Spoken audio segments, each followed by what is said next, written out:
Zach, our main character, is about to learn one very important lesson: information is power. And sometimes, knowing too much is its own kind of curse. So where do we catch up with this guy when it all kicks off, stuck chopping firewood for a chill little camping trip? And he looks exactly as thrilled about his surprise lumberjack arc as you'd imagine, which is to say, not even a little. He chucks a useless branch aside, grumbling about the genuinely terrible quality of the firewood out here, and the size of these things, a joke.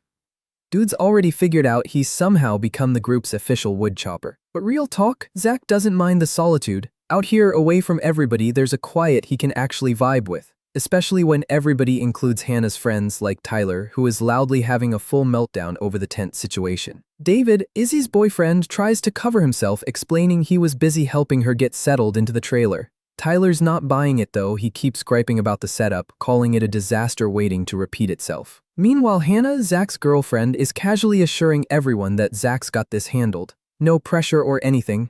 Zach, clearly wiped and drenched in sweat, glances up and agrees to help anyway, because obviously he does. Hannah happily walks the group through his entire camping resume while he's literally mid-swing. Moral support, am I right? Then Tyler, perched on his usual high horse, smugly demands even more firewood and decides to bless Zach with the nickname Hatchet Man. Zach's axe comes down with a heavy, powerful whoosh, a response that says way more than any clapback ever could. And just like that, Zach and Tyler are locked in a full-on staring contest. Eyes dead on, nobody's blinking, but Zach, he just smirks, agrees to the task like Tyler said absolutely nothing worth hearing. Then he strolls off into the woods, axe over his shoulder, leaving a fuming Tyler standing there looking like a complete clown, who naturally spins right around and starts whining to Hannah about how intense Zach is, and Hannah just laughs it off. Yeah, that's just him, not bothered in the slightest. So Zach heads deeper into the trees, man on a mission: better wood, better fire, less Tyler, perfect plan. He figures he's chopped enough to satisfy the group and starts thinking about heading back, when out of nowhere a dark energy just snares him. Like yanks him clean out of thin air, and suddenly he's being dragged, pulled into something completely unknown. No warning, no explanation, nothing. Next thing he knows, he's floating in a cosmic void, just drifting through space like the world's most confused astronaut. And completely bewildered, doesn't even begin to scratch the surface here. But then, a system window blinks into existence right in front of his face. Welcome to the multiverse. Zach stares at it and slowly repeats the word back. Multiverse, like his brain is still loading the page. The system then scans Earth, slaps a low-grade rating on it, and announces it's gonna need a few adjustments. So it merges Earth with a bunch of other planets and casually drops an upgrade: wildlife level 2. Cool, cool, cool, cool. Zach's reaction to upgraded wildlife is exactly what you'd expect as the system cheerfully boots up all around him. His first real thought, he wonders what the heck was in Izzy's brownies. Honestly, fair question. He starts shouting for Hannah and David into the endless void because what else are you gonna do here? Then the system announces incursions are incoming and that a herald has already been spawned in. Except, oops, there's already a herald right there, didn't even bother waiting for the announcement to wrap up. The system informs Zach he must roll for survival. He has absolutely zero clue what that's supposed to mean. He asks what exactly he's supposed to be surviving, and right on cue, dark energy starts pooling all around him. And out of that darkness, a massive, terrifying red demon manifests with a roar that rattles everything. Zach, eyes blown wide, asks the only reasonable question a human could ask right now: what is that? The creature answers his question with another thunderous, earth-shaking roar. Real informative, buddy. A system window pops up explaining this is a survival roll against something called Urka. Great timing on the tutorial, truly. Zach reads the fine print. The roll lands somewhere between 1 and 100,000. Lowest number loses, and the loser gets eradicated. The system delivers this with all the warmth of an overdue tax notice. Zach is livid. He calls these odds insane, completely unfair, and frankly unacceptable. He flat out refuses to take part in what he's calling a ridiculous, rigged little dice game. But the system instantly logs his refusal as a roll command anyway, and Zach is left absolutely dumbfounded. Numbers start spinning across the screens, rolling, and the tension turns suffocating. Zach panics, screaming at the system to stop, frantically trying to cancel whatever's happening. He's begging it to halt, insisting this isn't funny, that he never consented to any of this. Then a single ding cuts through everything. The roll lands 96. Zach's eyes go wide as he processes the number 96 out of 100. That's nearly perfect. The system accepts the result and starts processing Zach's fate, which he's pretty sure is still gonna be pointless. The massive demon growls and Zach's stomach drops as it hits him what his odds really look like from the other side. The countdown begins ticking through his final moments, and that number just keeps falling. He thinks of his dad. The regret lands like a punch. He never got to say goodbye. Then his sister Mackenzie crosses his mind, and the guilt of feeling like a terrible brother washes right over him. He even wonders quietly if anyone back at camp will even notice he's gone. The demon looms closer, and Zack is staring straight down what feels like total, absolute defeat. Dying because of a random dice roll, if that's not the single most unfair thing you've ever heard, I don't know what is. But then something shifts. Zack grips his axe and he rejects it, all of it. The system, the fate, the number.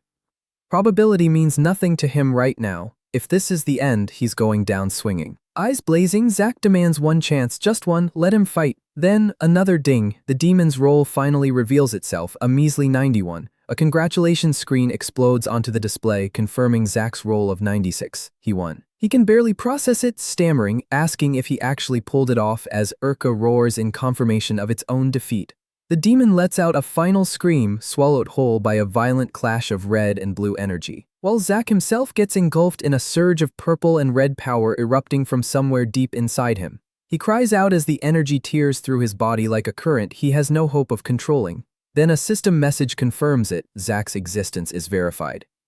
Urka has been vanquished. The system announces it's spawning Zack into the world, and a flood of level-up notifications starts pouring across his screen. And just like that, he's back. In the forest, crashing hard onto the ground. He hits the dirt with a groan, the aftershock of all that wild energy still rolling through him. Then slowly, painfully, he pushes himself upright, completely lost on what the heck just happened. His first instinct is to wonder if he just blacked out. He needs to get back. None of this makes sense. He touches his chest and feels something new there, something that wasn't there before. Looking around, totally disoriented, he asks out loud where he even is. And right on cue, a system window pops up about Earth's merging. Real convenient timing, system, thanks. Zack just rubs his head and tells himself he's imagining things. Maybe it was a dream, a really, really vivid, terrifying dream. But then he starts walking and hears his own footsteps crunch beneath him, solid, real, undeniable. He spots the campsite off in the distance. Turns out he didn't wander far at all. Zack calls out to his friends, something happened, something's wrong, he can feel it in his gut. He approaches the campsite and freezes. There's a sound, an ominous crunching that has no business being here. His eyes go wide, another crunch echoes out, closer this time, then he spots it, a monstrous tail. He mutters a quiet what the hell under his breath. Massive feet crush the ground with every heavy step, and Zack has no idea what he's even looking at. Then it turns, a terrifying, multi-eyed creature with burning red eyes, and it lets out a roar. Zack doesn't hesitate. He swings his axe and goes on the attack. He grips his weapon tight, every muscle locked, ready for whatever this fight is about to become. The axe connects, a bloody, brutal swing that bites clean into the monster's hide.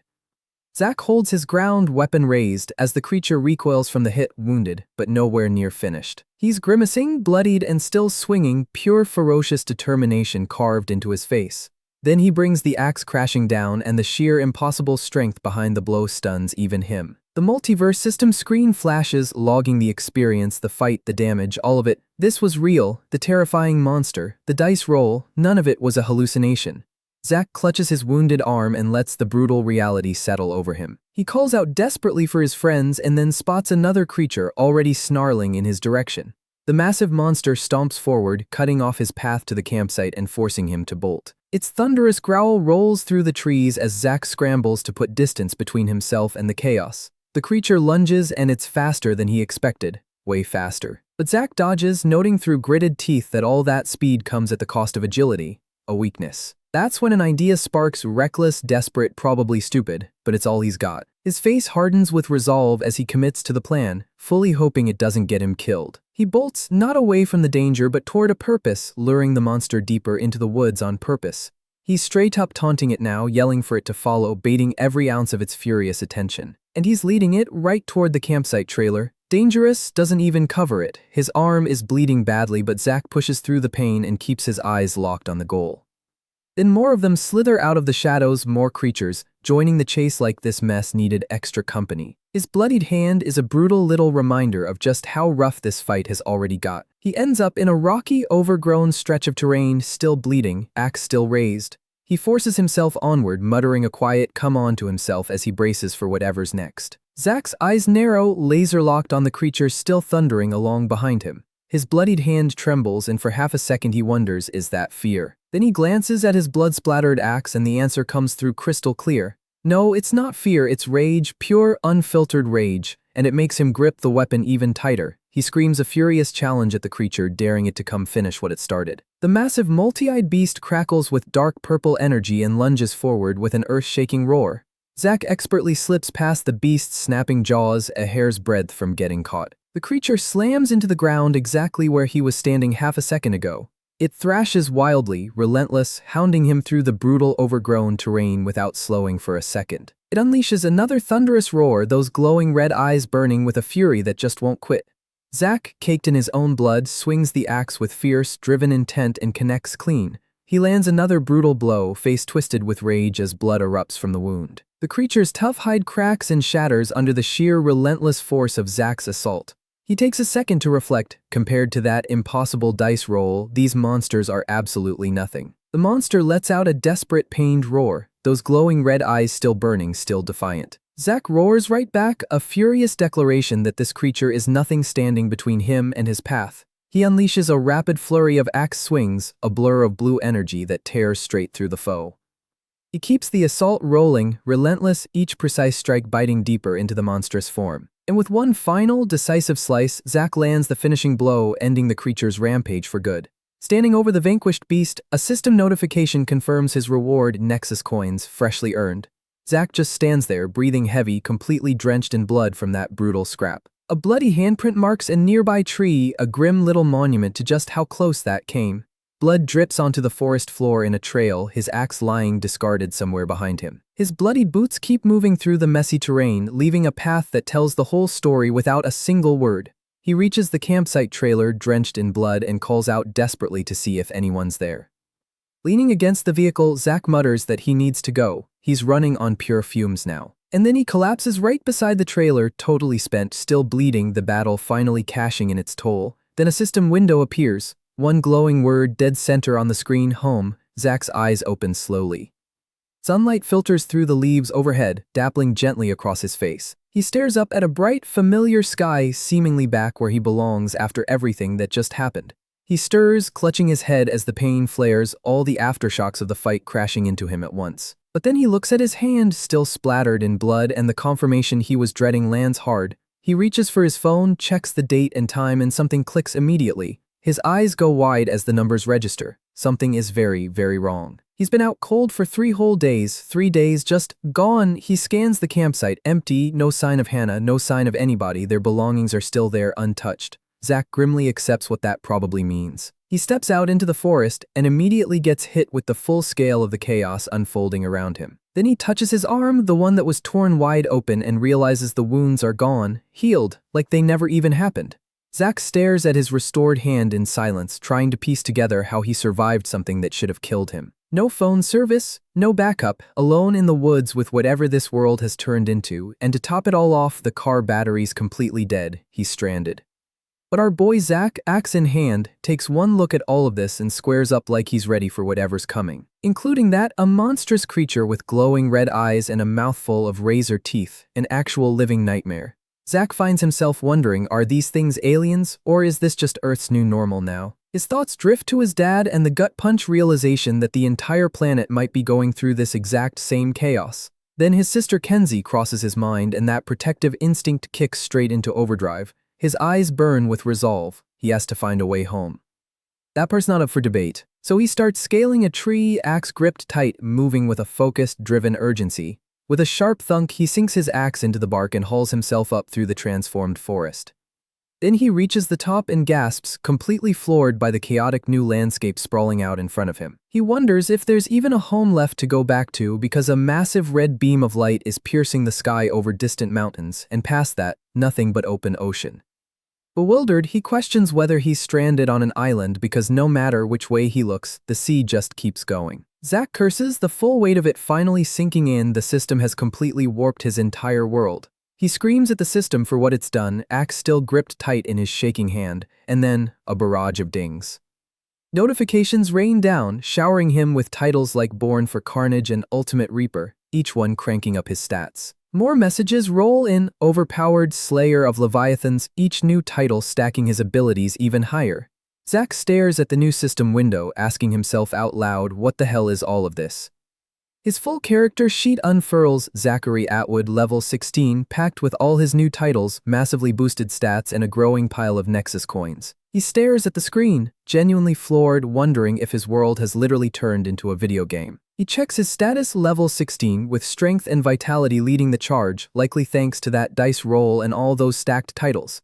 System windows then reveal his active quests: reach level 25, take down heralds, and eliminate an incursion general. He figures the red beam in the distance has to be the incursion. But an outpost? Yeah, he's got no clue what that even means. A ding fires off immediately, asking if he wants to create an outpost right now since the requirements are already met. Zack considers it. A proper base would beat the heck out of living out of an RV in a monster-infested new world. He stares at the prompt, sighs, and agrees. No idea what he's signing up for, but sure, let's build an outpost. A congratulations message confirms it, as Zack settles onto his tree branch and just takes it all in. Still perched up there, he notices something, a small, glowing, ethereal creature blinking into existence nearby. He instantly grabs his bloodied axe, ready for round whatever this is, as the strange eye-like entity drifts closer with a shimmer.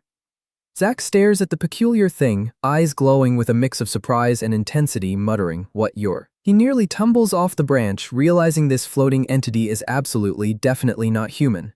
Oh great. The ethereal being, with just a touch of dry sarcasm, notes that they're probably both equally disappointed with this encounter. Zack, ever the pragmatist, immediately tries to swing his axe at it, but the creature is incredibly agile, and in a blink, the entity snatches his weapon clean out of his grip, then casually balances it on its tail like it's nothing, mocking him effortlessly. Zack curses himself for dropping his guard. 1 second of hesitation in this new world and it costs you. And right on cue, a massive, menacing snake-like creature suddenly emerges, coiling up and primed to strike. Because sure, why not? Zack faces the glowing-eyed serpent and reminds himself this isn't a game. He cannot afford to slip up again. The powerful snake moves fast, coiling around him with immense strength that tests every last bit of his resolve.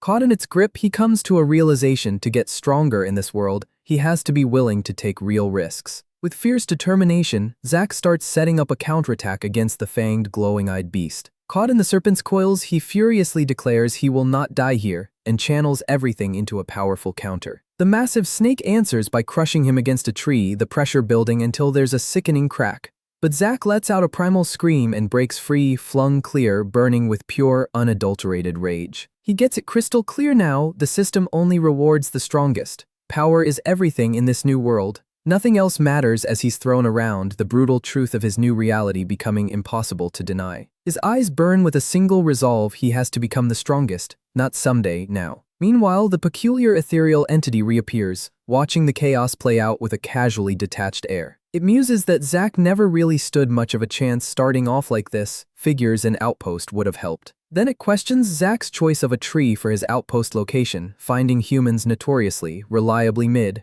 It concludes that a treehouse is genuinely the stupidest idea it's ever heard, but then something cuts that thought off before it finishes.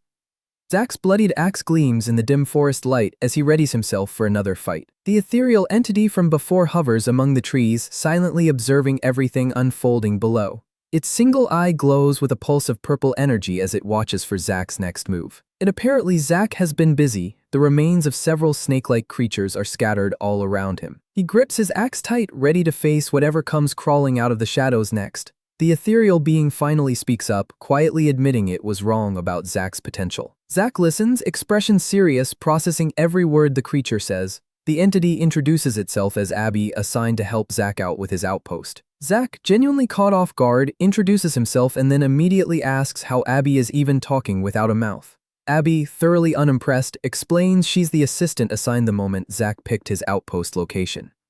Still annoyed, Zack demands to know what pixies even are and points out the system never gave him a tutorial. It just dropped him in a demon-infested forest and called it a day. Abby blinks, clearly thrown, realizing Zack actually skipped the tutorial entirely, and he's been out here alone for 3 days, not months. She asks if he meant months since the world's full integration only happened 3 days ago. She is genuinely bewildered. Abby confirms it really was days, then narrows her eye and deduces that Zack must be a DEFIR, a term he immediately asked her to explain. Since he skipped the tutorial, Abby decides some explanations are definitely in order for Zack's. Unique situation. She reveals that Zack's world just got integrated into a vast multiverse that's existed for billions of years. Abby explains that most people from Earth got moved to special tutorial towns for a full month of training. Zack sees a vision of a tutorial town, a pixie guide floating nearby, and immediately, urgently asks if his family is safe in one of those. Abby confirms they should be safe for now if they're in a tutorial town, but then she shows him something else, a dark vortex swallowing people whole. She explains grimly that some people simply can't absorb cosmic energy, meaning they won't survive what the system has set in motion. Abby then turns the question right back on Zack, asking if he's a defier and whether he might be fated to die too. Zack, still battered from everything he's been through, quietly sits with that question. Abby explains DEFIRs are individuals who gain power beyond what the system expects, defying its own judgment of them. She walks him through a montage of his own past struggles, spotlighting every single moment he refused to go down. Abby lays it out plainly, defiance is a strength, but Zack's situation is extreme even by those standards.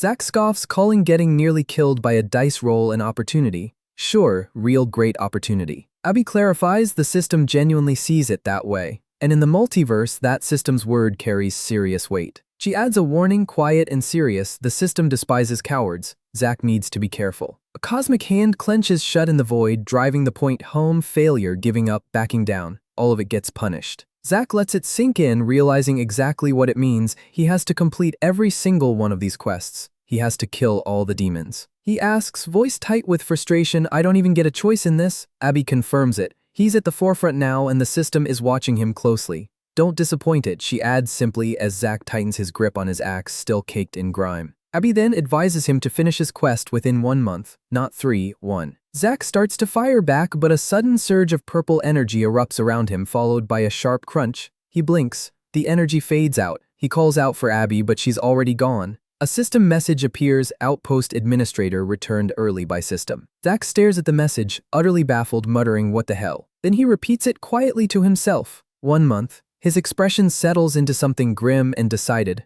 Meanwhile, somewhere else entirely, a grand party is in full swing inside a lavish, darkened hall packed with chattering guests. And standing apart from all of it is a man, horned, sharp-featured, dressed in a military-style uniform, staring hard at a glass of red liquid. A woman in a striking red dress approaches him and comments on his sullen mood. She urges him to smile, today's supposed to be a day for celebration. He asks flatly why he should celebrate. His expression doesn't budge. She reveals the reason. His grandfather has officially named him the Incursion General. And the party around them just rolls on, guests mingling, none of them clued in to the tension brewing in that corner of the room. His companion presses further, calling it an honor anyone in the clan would dream of holding. He fires back without missing a beat, an honor they would kill to get their hands on. She then suggests he'd better start preparing to actually fight instead of spending all his time at brothels. He pauses. Fight. He says the word like it's a foreign language, then states plainly that he's not going to fight them. That's their game, not his. Then without warning, the man with horns and glowing eyes lets out a pained groan as something strikes him. He crashes to the floor, body convulsing from the impact. Another man in armor immediately demands to know who's responsible. The fallen man weakly reaches out, pleading for someone to help him. Then a voice from above delivers a cold verdict: those who pull strings will eventually be strangled by them. Meanwhile, the scene shifts entirely, a serene landscape, a babbling brook, lush greenery, a jarring contrast to everything else. And then a monstrous creature erupts straight out of the water, jaws yawning wide open. It lets out a series of strange chirps as a delicate butterfly flutters peacefully nearby. A butterfly lands right on the monster's snout, its wings shimmering with ethereal energy. And somehow, in this moment, the massive creature is completely dwarfed by that one tiny, glowing butterfly. A massive beast with glowing red eyes turns its enormous head, and there's that butterfly again, fluttering right beside it. Zack faces the creature, axe ready as it lunges forward. He swings hard, a powerful strike that sends a burst of energy and gore spraying outward. The system announces it. Zack has earned the Demon Slayer title along with Nexus coins and a level up. He looks down at the defeated monster by the stream and finally exhales a long, earned sigh of relief. He remarks that even with his new abilities, the system really does not make leveling up easy. Then a small smile crosses his face because now he gets to play with stat points and he's still got the unspent ones from level 16 sitting there. He considers waiting for more info before spending them, but that fight with the snake was a sharp reminder not to get naive about this world. Zack decides he needs stats that help him right now, not theoretically later, right now. He applies his points, strength, dexterity, endurance, vitality, knowing full well there might not be a later if he doesn't. That ominous red beam still cuts across the sky in the distance, a constant, ugly reminder of the incursion. He reflects that he's got 25 days left until his first month is up and wonders if Abby's warning was as serious as it felt. There had to be a reason she said 1 month instead of 3, she wouldn't have dropped that for nothing. And the fact that the system yanked her away the second she said it, not a coincidence. He files that away grimly. Zack weighs the possibilities, maybe finishing in a month unlocks some kind of special reward. Or maybe he thinks life just gets a whole lot harder the moment that month runs dry. Either way, he's got this window, this head start, while everyone else is still stuck in tutorial zones. He can't afford to waste it. He cups some clear water in his hands, steadying himself. He grips his axe and steels himself with one simple thought: time to get back to work. With a determined look, Zack turns away from the defeated monster and sets his sights on whatever comes next. Zack's camper van sits under the night sky with a cozy campfire crackling nearby, almost peaceful if you ignore literally everything else. He's got monster meat roasting over the flames, full survivalist mode. Dude is genuinely thriving. He clocks something interesting: most of his unique titles came from being the very first to pull something off. He scrolls through the list: Born for Carnage, Ultimate Reaper, and takes in just how stacked it's gotten. He takes a huge, satisfied bite of the cooked meat. Well earned, no notes. But then a thought nags at him: why didn't setting up his outpost hand him any special reward or title? That gets him suspicious. Other defiers might be out there, people who also skipped the tutorial zones. If even a basic snake could power up that fast, who knows how strong the others already are? He pictures it, some completely ordinary person suddenly jacked beyond belief thanks to the system's rapid growth. Terrifying thought.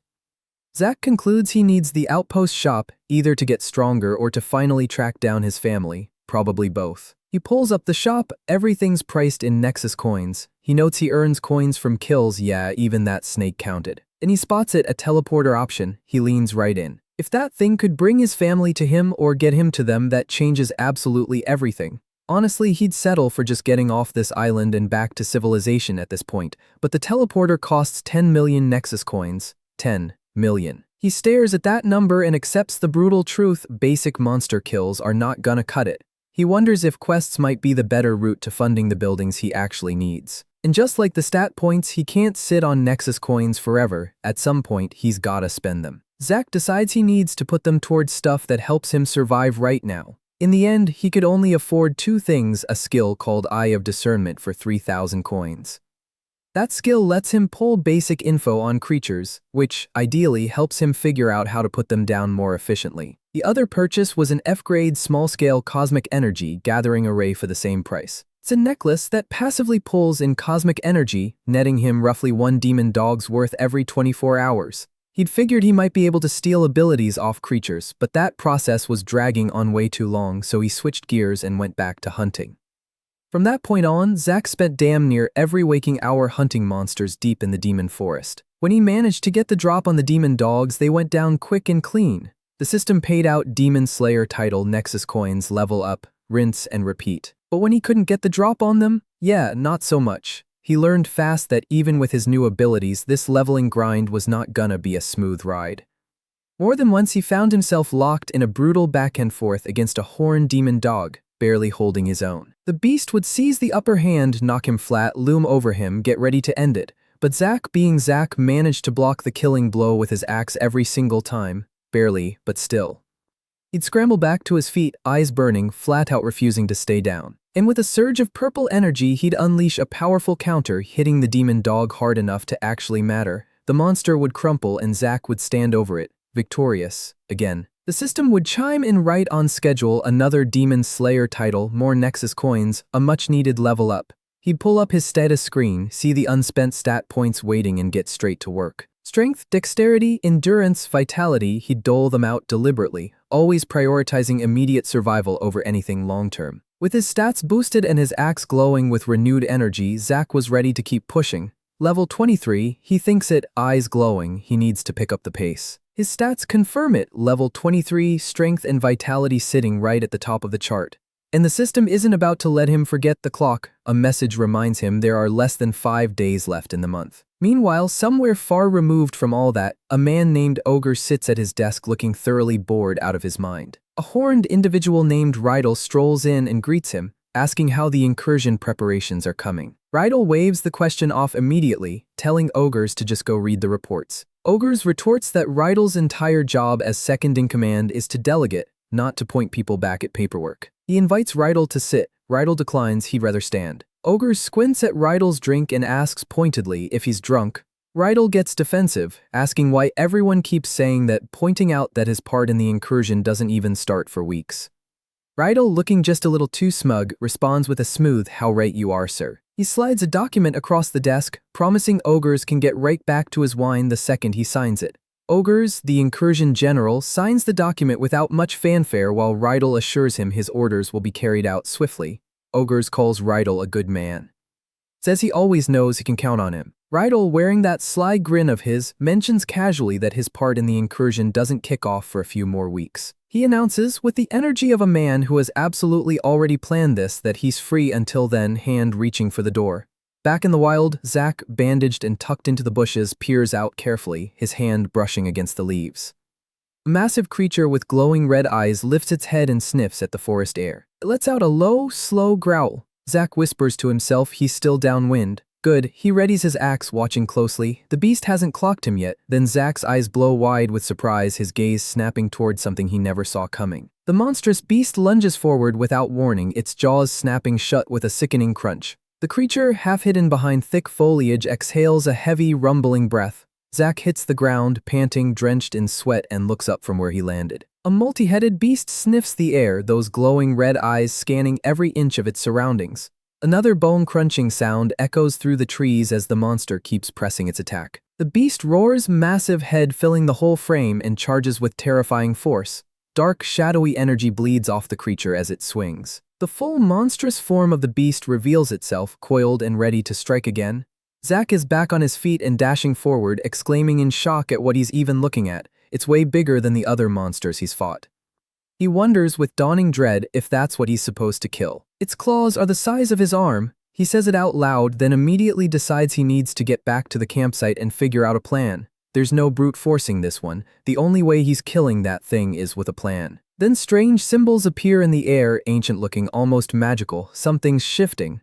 Zack freezes, asking in disbelief, is that thing speaking? What the hell is going on? He hides and listens as the creature sniffs the air and another set of symbols materializes. This one seems more intelligent than the others, Zack thinks, and he wonders, was it sent specifically to find him? He starts to suspect its job might be to locate his outpost and report back, so he fires up his skill. The eye of discernment flares to life, pulling up info on the creatures right in front of him. The system reveals 2 distinct demon species, but then one of them reacts to him. Zack curses under his breath. Damn.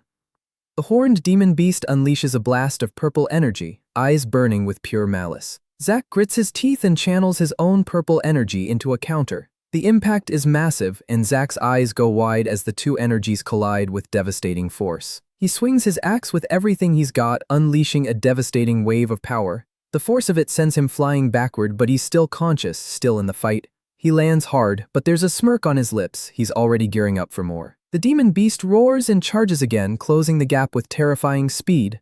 Zack dodges a brutal swipe, the beast's massive claws missing him by inches. The creature snarls, fangs bared, lunging again in a blur of red and black. Zack scrambles backward, yelling at the beast to get off him as it slams into the ground. What is this fire? He shouts, feeling the strange, burning energy radiating off the creature. He notes it barely grazed him, but the sensation is deeply, deeply unsettling. Small winged demon cackles nearby, purple energy crackling between its clawed hands. And then the massive horned beast lunges forward, jaws snapping with terrifying speed.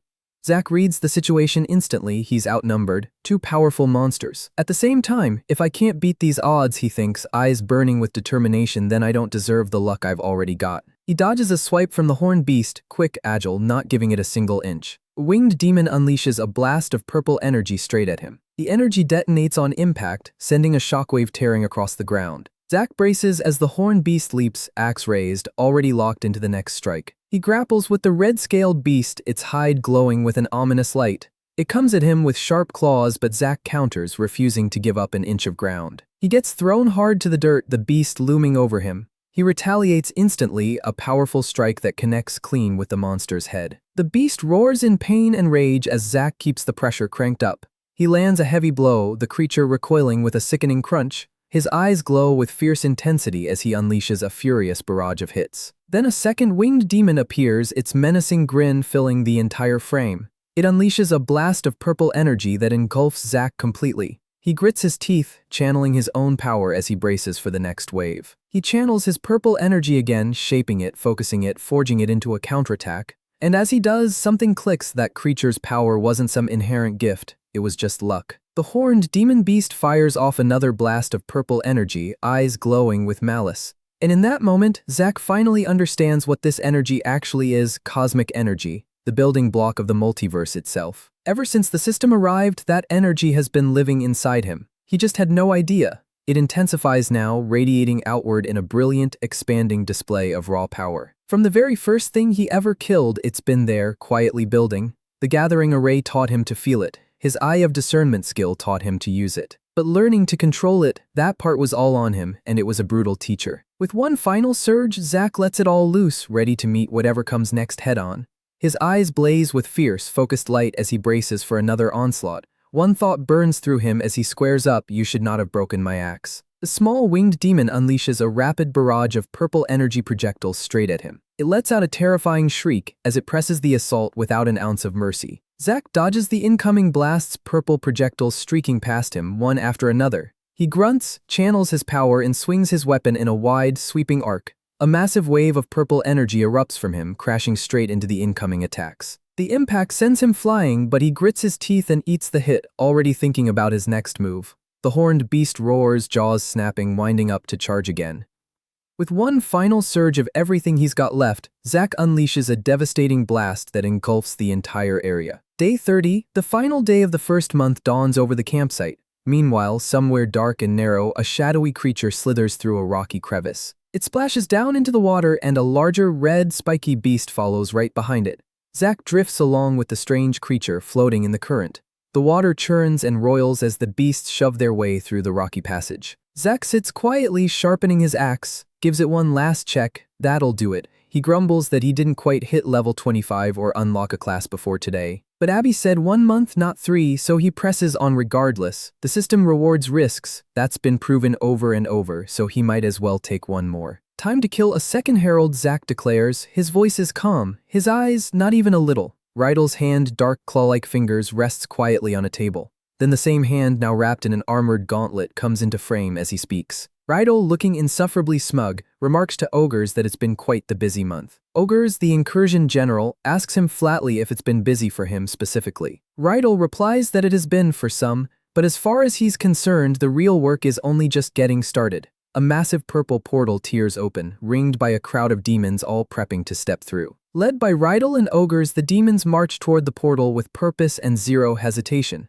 Rydell's grin turns menacing as he declares he can hardly wait for what comes next. Zack is shown mid-action, dodging an attack, axe already in motion. He tumbles through the air as a monstrous beast lunges straight at him. He slides and recovers, axe ready, eyes sharp and completely locked in. He exhales, slow and deliberate, gaze fixed dead ahead as he settles into the fight. A massive, monstrous entity named Val level 45 erupts forward with a roar that shakes the very air. Zack holds his ground, axe raised, not flinching. Meanwhile, in a completely different kind of scene, Zack and Abby are fishing by a serene lake, a rare moment of actual peace. Abby explains that every creature has something that makes it unique. Birds have wings, rabbits are fast, but fish are slippery. Abby then points out that none of those creatures use tools or traps, and that's the human's unique advantage. They don't catch things by being stronger or faster. They catch things because they figure out how to. That's what makes them special. And that's exactly what Zack needs to do. 2 hours before the showdown, Zack is setting up his preparations with a little help. Sharpened stakes go into the ground, one by one, building a defensive perimeter to even out the playing field. But the herald arrives early. Its glowing presence alone is enough to put Zack immediately on edge, and it forces him to accept right then and there that brute force alone is not getting him through this, because one clean hit from that thing would end him, full stop. So he flips the whole strategy to evasion, dodging the creature's lethal lunges, staying just out of reach. Then channeling his internal power to land a precise, damaging counter the instant an opening appears. He drives his energy into the monster, forcing it to recoil in pain. He keeps the pressure on, carving through its defenses with each carefully timed strike. And in the middle of all this, it clicks. He can focus his cosmic energy inward to boost his own physical abilities. The strikes hit significantly harder when he channels his power through his body first. He files that away for later. But the beast is already closing the gap again, a terrifying, aggressive charge bearing straight down on him. So he lures it, drawing it deeper into the woods, fully aware he doesn't have a cultivator's refined training to fall back on. He maneuvers the creature right into the trap and watches as the stakes punch through its hide. All while reminding himself that his energy reserves are limited, he cannot afford a single mistake from here on out. The beast lets out a deafening roar that shakes the ground under his feet. And Zack grits his teeth, stealing everything he's got left for what's coming. He channels every last ounce of his cosmic energy through his body, pushing his physical speed past the limit. He lunges in with his axe, meeting the monster's ferocity with nothing but desperate, determined strength. And delivers a crushing blow, sparks flying, everything on the line fighting for his life. A massive portal hums with dark energy as a squad of demons stands locked in formation. Their armored boots click against the stone floor in perfect unison as they march toward the gate. A commander demands to know where their leader Rydell is, right now. A smug subordinate confirms it, he's already stepped through the rift.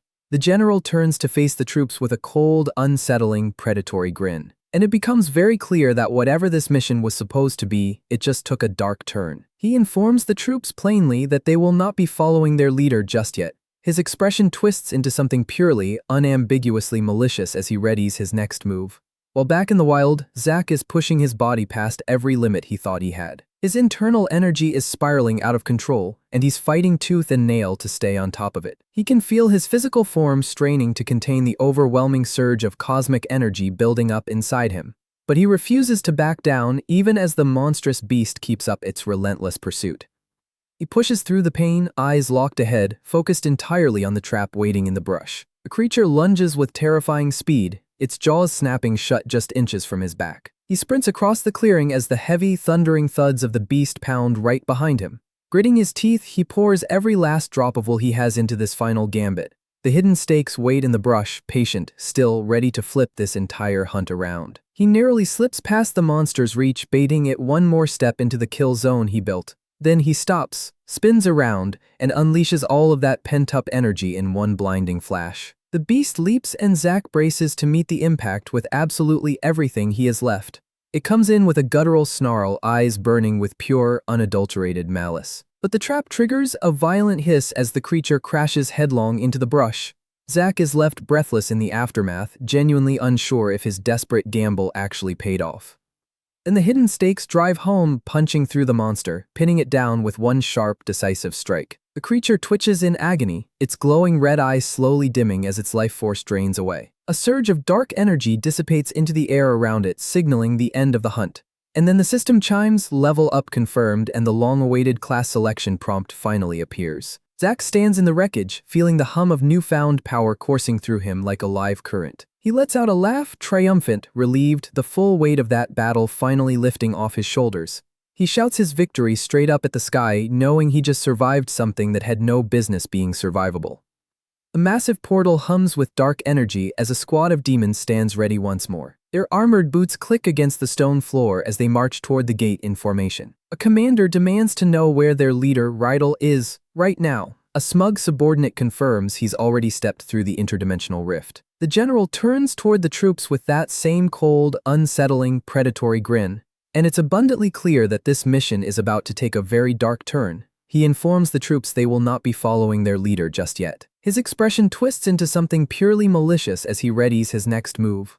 While back in the wild, Zack keeps pushing his body to the absolute breaking point. His internal energy is still spiraling, still threatening to come apart at the seams. Naomi is told he doesn't have to do anything until further notice. Ogres questions whether this is really happening, as somewhere nearby, someone struggles just to move. The struggling individual groans, completely unable to move, while someone nearby asks in disbelief, wait, even they're affected by this. Alea gets singled out, the speaker making it crystal clear nobody can know about her involvement in any of this. The speaker wants to keep things buried deep, real close to the chest. Someone else questions whether that's actually the smart move. The characters' eyes well up with dark tears as thorny chains coil around their throat, choking the life right out of them. They're told bluntly once that portal closes behind them, they're completely cut off. No way back, ever. Hilver agrees to the terms just as someone else hits the ground with a heavy, final thud. The fallen individual makes their stance crystal clear. They're done with their clan and all the backstabbing that comes with it. And they follow it up with this: the new planet poses no greater threat than the home they're walking away from. The demon squad finally touches down on the new world, locked, loaded, and ready to hunt. Meanwhile, back in the wild, Zack is in full-on scramble mode, desperately trying to outrun something that very much wants him dead. He's cursing under his breath as the grim reality sets in. This entire forest is absolutely crawling with hostile monsters. He glances back and his stomach drops. The pack is closing in fast, every pair of glowing eyes locked dead on him. He can't help but wonder, why did taking down that one herald trigger a full island-wide monster response? His internal energy is bone dry, completely tapped out. No fuel left to power a single one of his abilities. He's gasping, legs screaming, fully aware that outrunning this whole pack on fumes alone is just not a plan that works. A beast lunges with lethal intent and he throws himself sideways purely to keep breathing. He's cornered. Pack has him surrounded on every side and there's nowhere left to run. With zero options left, he raises his axe and meets the incoming strike head-on. Zack is sprinting through the forest with everything he's got, lungs on fire, the pack thundering right at his back. Then he notices it, a flicker of cosmic energy sparking back to life in his hand right after that last takedown. And the realization hits him: keep the momentum rolling, keep taking them down, and that just might be the only way he survives this. The ground shakes as the beasts close in from every angle, their snarling jaws snapping at his heels. So instead of running, he plants his feet and decides to flip the whole thing on its head. He turns the hunt around. One of the monsters lunges forward with killing intent, and Zack is already mid-swing. The axe connects in a burst of power, slicing clean through the creature's defenses in one fluid motion. He starts weaving between the remaining predators, systematic, methodical, picking them off one by one. Meanwhile, somewhere else on the island, a massive beam of energy erupts into the sky. Something big is shifting.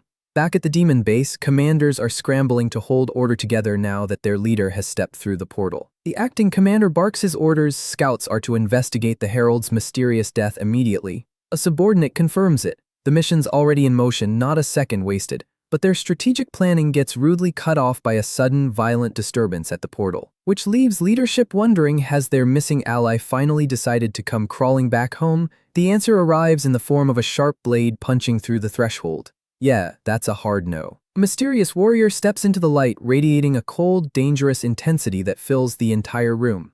The commander locks eyes with the intruder and knows immediately, this is not someone you ignore. Meanwhile, Zack stumbles through the dark woods, body wrecked, running on pure stubbornness at this point. He's clutching his bloodied axe and fighting just to stay conscious as he drags himself forward, desperately scanning for any kind of safe haven before the last of his strength gives out completely. After a brutal, exhausting run, he finally reaches one of his hidden supply caches. He limps through the dense forest toward a specific tree he stashed gear in, sweet relief finally in sight. He hauls his wrecked body up into the branches, desperate to find somewhere secure to crash. And then he just collapses onto the thick wood as the adrenaline finally starts draining out of him. His face tells the whole story, grime where pure exhaustion. He came uncomfortably close today. Morning light filters soft and golden through the canopy above him as birds chirp somewhere nearby. He blinks awake to the sounds of nature and lets that one simple fact land: he survived another night. Thinking back over the past month, he muses quietly that the world is somehow still standing. Though he's quick to correct himself, no, the world ended the moment this chaos kicked off. What's left is something else entirely. He wraps his wounds with fresh bandages, watching a bird take flight into the open sky above him. He notices his recovery speed is genuinely insane, even if he's still a long way from peak condition. And he knows there's a serious trek ahead before he can finally sit down and pick his new class. But a sudden, chilling sensation stops him cold. Someone or something is following him. He spots it through the brush, a heavily armored demon stalking through the trees with a lethal blade already drawn. Watching from cover as the intruder sweeps the area with the cold, focused gaze of a trained predator, Zack takes stock of the situation and does not like what he's seeing. This is not a fight he can just outrun. The demon is speaking in some strange tongue, clearly hunting for one specific target out here. He's calling out for someone named Ogres, methodically combing the undergrowth for any trace of his mark. Zack makes his call fast, strike first, ask questions later, and bursts out of the brush with his axe.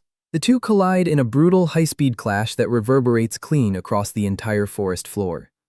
Zack takes what he needs from the fallen demon, grabbing the spoils and moving on. He drags the unconscious intruder deep into the woods, hunting for somewhere quiet to have a little chat. He finds a secluded dark spot, props his captive up, and ties him down with heavy ropes. Then splashes cold water across the demon's face to drag him back to consciousness. The captive wakes up disoriented, immediately calling out for his lost comrade. Nobody answers. That hope gets snuffed out fast when cold steel presses against him. Zack's axe, right there. Zack greets him with a grim smile that makes one thing abundantly clear: underestimating him would be a mistake. He looms over the bound demon and asks the only question that matters: how many of you are there? The system helpfully tags the target Ozan, level 33, member of the Osirisat clan. When the demon refuses to play ball, Zack makes it very plain that an answer is not optional here. Then the demon's energy flares up, unstable, wild, clearly building toward something desperate and final. He screams for the human to perish and pours everything he's got left into one volatile surge. Zack reads the room instantly, eyes going wide as he scrambles to brace for the blast. A massive shockwave detonates, ripping through the clearing and blowing the whole world into blinding white chaos. When the dust settles, there's nothing left, just a scorched, smoldering crater where the demon used to be. Zack pulls himself out of the wreckage, genuinely stunned. The guy just chose to self-destruct rather than talk. He curses the loss of his prisoner that could have been valuable intel, gone in a flash, literally. Staring into the crater, he updates his threat assessment. These invaders are on a completely different level than he figured. He retreats into the dense forest and climbs high, putting real distance between himself and that blast zone. He watches the crater from above. Quiet, still, he really hopes that means he's in the clear. Zack lands heavily on the forest floor, every inch of his body aching after that last ordeal. And the thing that stings almost as much as the injuries, the demon's explosive exit torched any chance of looting decent gear. He stands in the smoldering remains, genuinely annoyed that his captive decided to go out as a walking bomb. He replays it, the way the enemy's energy flared and destabilized right before triggering that catastrophic blast. 1 second a prisoner.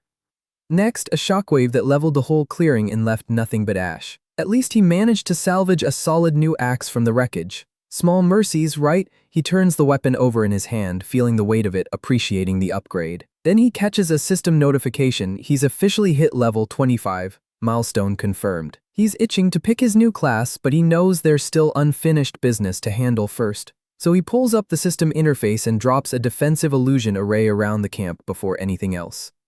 He examines the mysterious crate that appeared, wondering if this is exactly what he needs for protection. He inspects the glowing energy spikes, different from his old defensive setup. Upgraded, interesting. Moving with purpose, he gets to work carefully planting the energy rods around the perimeter. He locks the final piece of the array into place, sealing the defensive ring completely shut. He steps back and triggers the system sequence, genuinely curious to see what this new tech actually does. The ground hums as the energy spikes pulse to life, casting a shimmering barrier of light across the camp. Zack watches with a slow smirk as the field expands and wraps itself around the entire campsite. The system confirms it, illusion array active. His location is effectively invisible to the outside world. He reaches out and touches the distortion field, genuinely impressed by how cleanly it masks his presence. He lets himself breathe for a second and hopes this clever little trick keeps the demon hunters far away. With the immediate danger handled, Zack finally decides it's time to do what he's been waiting for: pick his class. He pulls up the system prompt, confirms the level 25 milestone is met, and feels the weight of this moment. Ready to claim what he's earned, he selects the Ascent option to kick off the class selection process. And then the system immediately hits him with an error and a cost, 6,000 coins, just to open the menu. He stares at the screen with barely contained irritation. The system is literally shaking him down for his savings. He grudgingly agrees to the transaction anyway, just praying it doesn't ping his location to every demon on the island. A mysterious device materializes in the clearing with a heavy thud. Purchase confirmed. Zack approaches the glowing object slowly, wondering if this strange node is the key to his evolution. He inspects it closely, odd, pulsing energy radiating off the freshly arrived system construct. He takes a breath and braces to interact with it, hoping this pricey purchase was actually worth it. Then the interface opens up and there it is. His long-awaited class selection menu finally right in front of him. He grins. The moment of truth has officially arrived. He scrolls to the fighter first, standard melee combat focus. Solid, also painfully basic. Then he checks out the Arclight class, heavy on elemental magic and mystical support. Interesting but not quite his vibe. The Marine option pops up next, Naval Combat Specialist. He is literally standing in a forest, hard pass. He weighs the Demon Hunter, a specialized role clearly built for hunting down exactly what's been hunting him. Then he lands on the Hatchet Man, a rare class, and it fits his whole survivalist lifestyle like a glove. He weighs it all carefully. Every one of them starts at F grade, but each carries real potential depending on the path. Knowing this choice will define his entire future, he starts cutting away the weaker, more limiting options. And he concludes pretty quickly, settling for anything less than an uncommon class would be a massive waste. He chews on the Demon Hunter, useful now sure, but what happens when the demons are gone? Way too narrow. He needs a versatile toolkit. Being a one-trick pony in a multiverse full of unknowns is basically a death sentence, so that idea gets tossed. Specializing entirely around his current enemies just doesn't hold up long-term. The Marine path is already a joke, landlocked, no coastline, zero naval utility whatsoever. And he flat-out refuses to box himself into any niche that leaves him useless the moment the situation changes. His eyes settle back on the Hatchet Man, rare class, his weapon of choice, his best path forward, and actually being exclusively axe-focused, that's not a limitation, that's specialization. Big difference. He reaches out and takes hold of the glowing crystal that's gonna lock in his class evolution. He channels his energy into the artifact and the system-mandated transformation process kicks off. Selection confirmed. Zachary Atwood officially ascends to the Hatchet Man class. The system floods him with rare titles and a massive stat boost as golden energy surges through his body, the transformation taking hold from the inside out. Crackling electricity dances across his skin, marking a permanent shift in what his body's even capable of. His core attributes skyrocket: strength, dexterity, vitality, all flooding upward at once. He gasps, overwhelmed by the sheer intensity of his body rewriting itself around this new power. And then he checks his status, realizing he's the first person in the entire world to claim a class. The system confirms his Hatchet Man status and displays a staggering jump across every primary stat. He stares at the number next to his strength. A 28-point leap in raw physical power. He reads it twice. He flexes his arm and feels it, the density, the weight, the shift. Something is very different now. A grin spreads across his face. Slow, wicked, he is so ready. Of course, his new Hatchet Man skills are locked behind some seriously grindy quest requirements, because nothing's ever free, but he's not about to let that stop him. He tightens his grip on the axe and gets moving. He channels his internal energy and sets his sights on the remaining invaders still lurking in the forest. Meanwhile, deep in demon territory, a high-ranking demon lounges back on his throne and mocks the entire invasion strategy. He tears into the decision to send mindless beasts through the portal, calling it cowardly and flat-out embarrassing. Clearly unimpressed by the total lack of discipline from the vanguard force currently stumbling around the island. Back in the woods, Zach puts his fresh class skills to the test by chopping wood. Yes, really, and honestly, after throwing down with demons and heralds, manual labor feels almost relaxing by comparison. He muses that the rival demon clans are probably just tearing each other to shreds out there anyway, while their general's garbage leadership keeps burning time that should be spent on actual threats. Meanwhile, that demon leader is busy gloating over a massive sacrifice of slaves offered up to appease the heavens, wearing a sinister smirk and declaring with full sincerity that they are blessed by this new world. As scout reports start trickling in about the terrain they've been mapping across the island, revealing a massive vein of Nexus crystals buried deep within the island's mountain range. A deposit big enough to eclipse the entire fortune of his clan's elders, easily, and the corrupt master has absolutely zero intention of sharing that little discovery with anyone, keeping his greedy plan locked away behind a flawless performance of loyalty and control.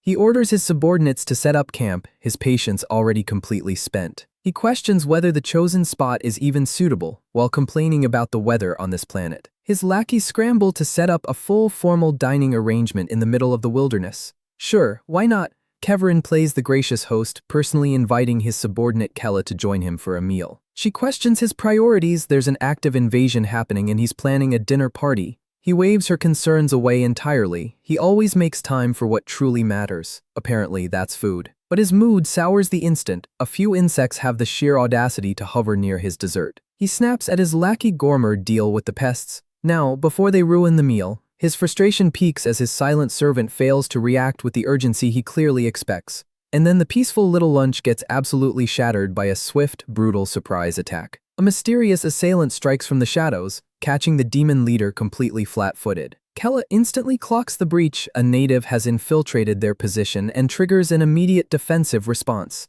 The intruder drives a blade home, turning their fancy outdoor dinner into a desperate, chaotic brawl. Zack launches his strike from the shadows, banking on the element of surprise to neutralize the arrogant leader fast. But the demon reacts with lightning speed, parrying the incoming blade with effortless, almost casual grace. He turns to face his attacker, eyes glowing with cold, predatory amusement. Not afraid, not even a little. Electricity crackles as their weapons meet, a shockwave of raw power ripping clean through the clearing. Zack grinds his teeth against the force bearing down on him, realizing real quick he may have bitten off more than he can chew. The demon sneers, wholly unimpressed by this human's attempt to crash his luxurious little afternoon.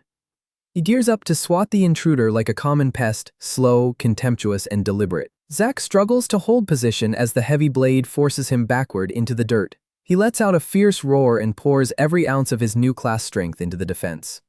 The skirmish escalates as the demon's lackeys pile in, forcing Zack to fight on multiple fronts just to survive. Then Zack lands it, a heavy, decisive blow that cracks straight through the demon leader's composure and his armor. The sheer force of the impact sends shockwaves rippling across the entire clearing. He follows up immediately with a crushing strike, forcing his opponent to scramble backward. That smug arrogance, gone, replaced by genuine, wide-eyed shock at the human's sudden output.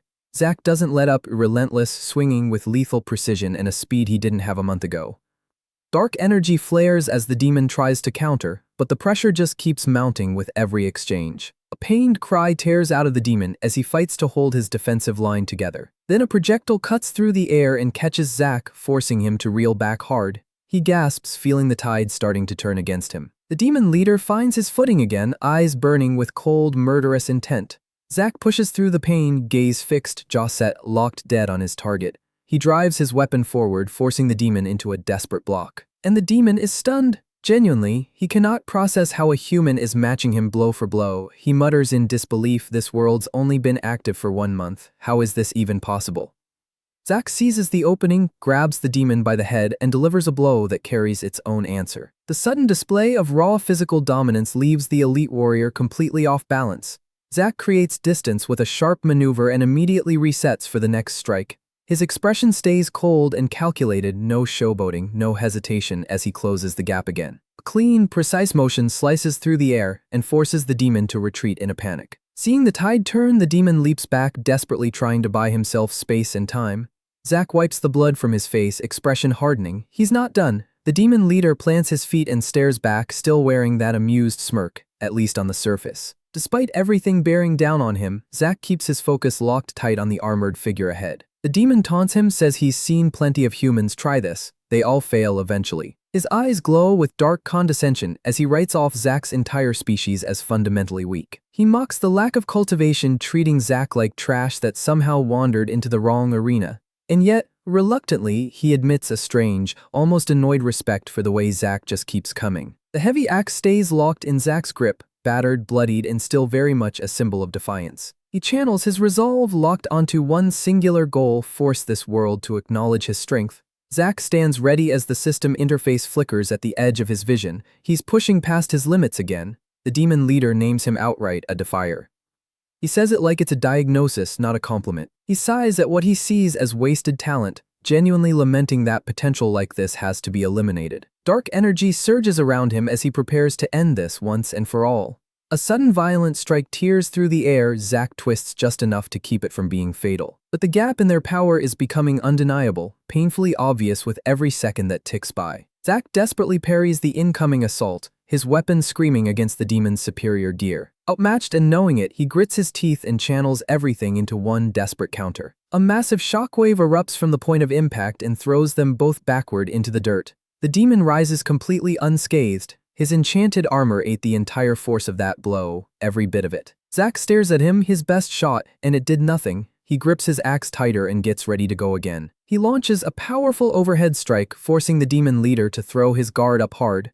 The sheer impact of the axe shatters through the demon's defenses and sends debris flying in every direction. Keverin is visibly rattled, his composure cracking as it finally sinks in that this human is genuinely dangerous.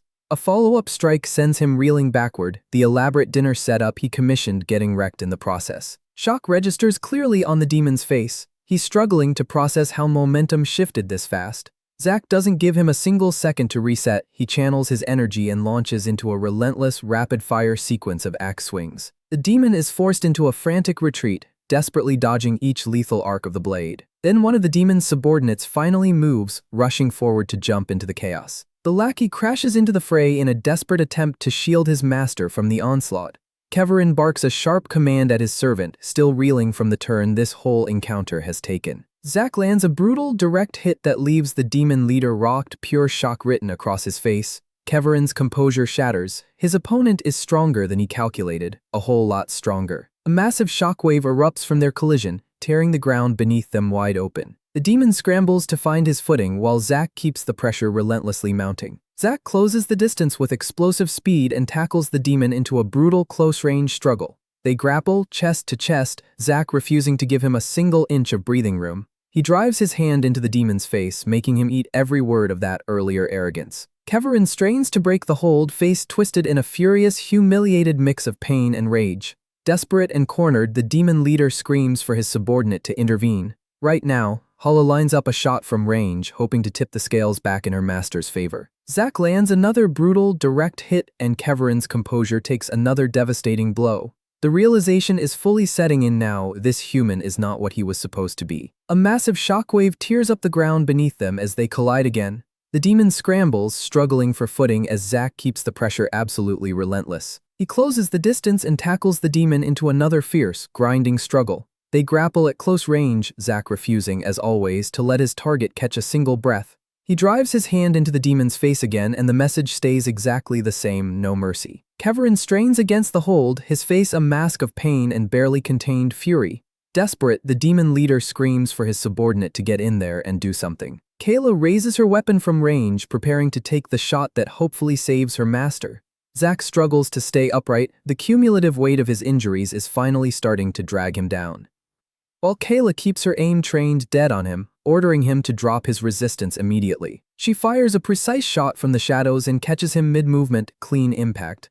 The projectile hits true, staggering him backward as pain flares across his body. Despite the hit, his eyes stay cold and focused. That intensity doesn't break. Kayla warns him to stay put, clearly surprised and frustrated that he's still standing after all of this. She threatens him with a grim outcome. He scoffs. Her hollow arrogance doesn't impress him in the slightest. Then the demon leader falls and leaves behind a mysterious item that immediately catches Zack's eye. He moves toward the fallen foe, genuinely curious what this arrogant demon was hauling around. He pulls a heavy, enchanted pouch from the remains, and whatever's inside it feels significant. He pries the enchanted pouch open and his eyebrows shoot straight up. It is absolutely packed. He watches in disbelief as a mountain of luxury dining supplies spills out onto the forest floor. Was this demon planning a conquest or catering a 5-star outdoor brunch? Genuinely unclear at this point.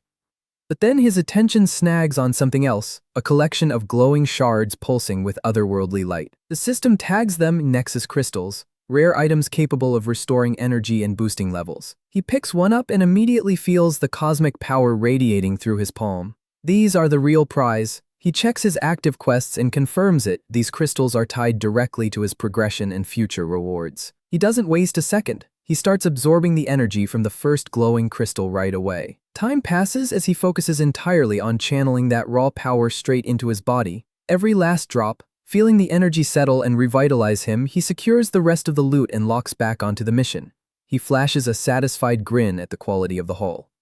That was a productive encounter. He tosses the demon's blade aside without a second thought, completely wrong style for him. Useless. He makes sure the rest of the gear is locked away before any remaining enemies can get their hands on it. He stashes everything efficiently, keeping his momentum rolling as he checks the latest system notifications. The quest progress update confirms it. He's actually making solid headway in this zone. His active objectives lay it out clearly. Heralds and the incursion general still need to go down. He studies the requirements carefully, wondering if the general has to fall before the incursion window closes. He checks his skill stats, noting the grind still ahead for his axe mastery and constitution levels. He sighs at the sheer volume of work still left. He's barely scratched the surface. But with the path forward at least somewhat visible now, he sets out to track down the final targets. He catches his breath in the dense forest and accepts the reality there's only one direction left to go from here. His eyes narrow with cold, settled determination. The incursion general, that's the next objective. A massive beam of light still pierces the sky, a constant reminder of the chaos churning at the gate. Panic spreads through the demon ranks as they scramble to respond to a sudden, violent disturbance. They rush toward the commotion, completely unaware that the real threat is already flanking them. Moving with lethal, deliberate speed, Zack cuts through the shadows to intercept the disorganized enemy. The demon guards pull up short, their confidence evaporating as they take in the carnage all around them. Shock washes over the lead soldier as he surveys the wreckage of his fallen comrades, and standing dead center in all of it, Zack, silent, unmoved, a one-man natural disaster. His system notifications confirm the progress. The relentless grind is paying off in a real, measurable way. Zack runs the numbers and accepts the truth. A direct frontal assault on the incursion general is a straight-up suicide run, and sneaking through a demon army running constant patrols, equally suicidal. He watches their movements back and forth between the outpost and the mountain and wonders what they're hiding up there. He spots construction activity and narrows his eyes. Are they mining, building a permanent base, both? He reflects on how he first categorized these invaders' system-generated obstacles, just another enemy type. But watching their behavior up close, the uncomfortable truth is that they're living beings, just like him. He briefly entertains the thought, are any of them unwilling, forced into this conflict against their own will? He lets the thought sit for exactly 2 seconds, then dismisses it. Doesn't matter. Because they're on his home, and that's the only justification he needs. He grips his weapon with renewed resolve. His family is out there somewhere, nothing else comes before that. He commits fully to the plan, accepting that this path comes with collateral damage and moving on. He maps the strategy out, clear the remaining heralds first, then go after the general. Objective locked in, he slips into the shadows and begins the systematic purge. Unfortunately, the hunt turns out to be way more tedious than his initial scouting suggested. He combs through every inch of forest, his axe mastery ticking upward with each encounter he survives. He scours the island's jagged coastline, tracking down every demon hiding along the surf. Even the most remote, cramped caves get cleared, nowhere is safe from him at this point. He scales treacherous cliff faces and rocky slopes, refusing to let a single target slip away. He scans the horizon from the highest peak he can reach, searching for any sign of remaining prey. And the empty landscape just stares back at him. He starts to wonder if he's chasing ghosts. Then he catches it, a faint, strange energy signature tucked away in the distance. Something's there. His eyes lock onto the source with a sharp, predatory focus. Something about this feels significant. Perched high in the branches of a tree above, a stone-skinned creature. Waiting, silent, eerie, Zack approaches and greets it casually, his tone relaxed in a way that completely masks what he's about to do. He activates his eye of discernment, and the creature is immediately tagged as a rare stone monkey. He exhales in quiet relief. The final 2 heralds are a simple imp in this thing. He can work with that. The beast lets out a deafening roar, absolutely furious about being found by a human up here. It launches itself from the tree and closes the gap with explosive, terrifying speed. Zack doesn't flinch. His body reacts on pure instinct, already shifting into a counter stance. He draws his weapon in a blur of motion. Time to end this hunt. He lands a clean strike on the stone monkey, his axe mastery inching closer to completion. The behavior makes sense now. These are territorial creatures. That's why he never ran into them in the lower regions. He starts moving deeper into the mountains and gets immediately cut off by a piercing screech behind him. He spins around, another stone monkey, ready to throw hands. The beast lunges with heavy, raw power, forcing Zack to stay sharp and mobile through the entire exchange. He grins. He's genuinely eager to test his current ceiling against these aggressive, rock-solid opponents. He dodges the creature's crushing limbs and keeps scanning for an opening, patient and locked in. He channels everything he's learned over weeks of brutal, non-stop combat into every single movement. He delivers a precise, high-pressure swing that nudges his axe mastery up to the next level. Progress.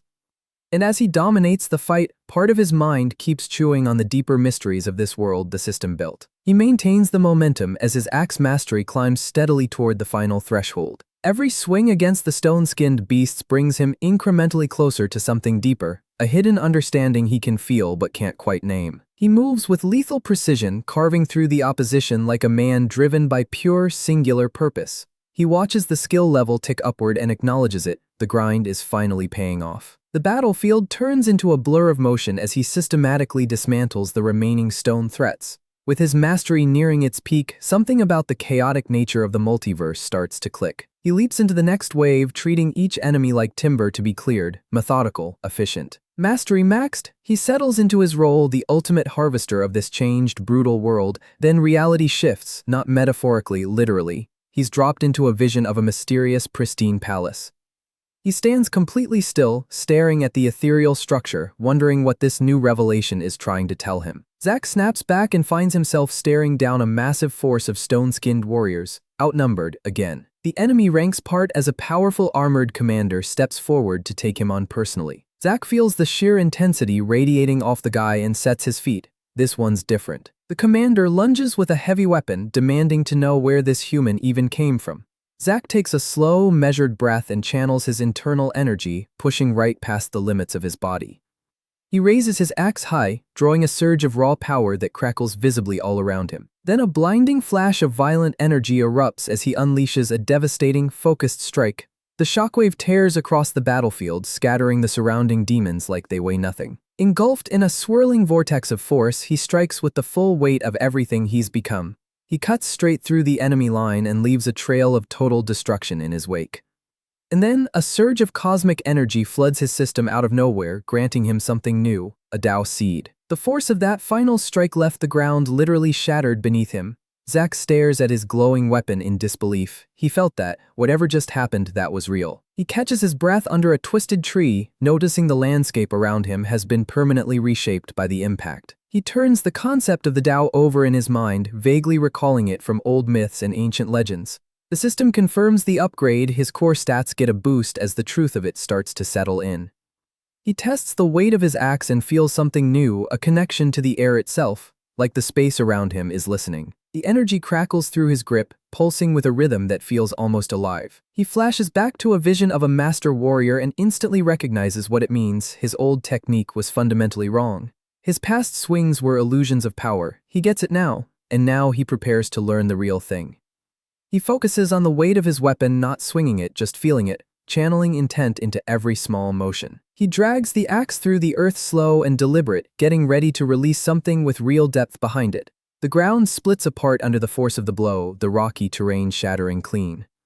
He catches his breath and admits it honestly, the technique is closer but still not quite there. There was a hidden complexity in that master strike that he still can't fully reach. He studies his reflection in the blade, wondering how to close the remaining gap. A mysterious figure drifts through his mind, the embodiment of the effortless, terrifying strength he's chasing. Then the system rewards the breakthrough, a rare title and a stat boost land in his notifications. He reads the fine print and feels a chill. He's only the third person in the world to reach this level.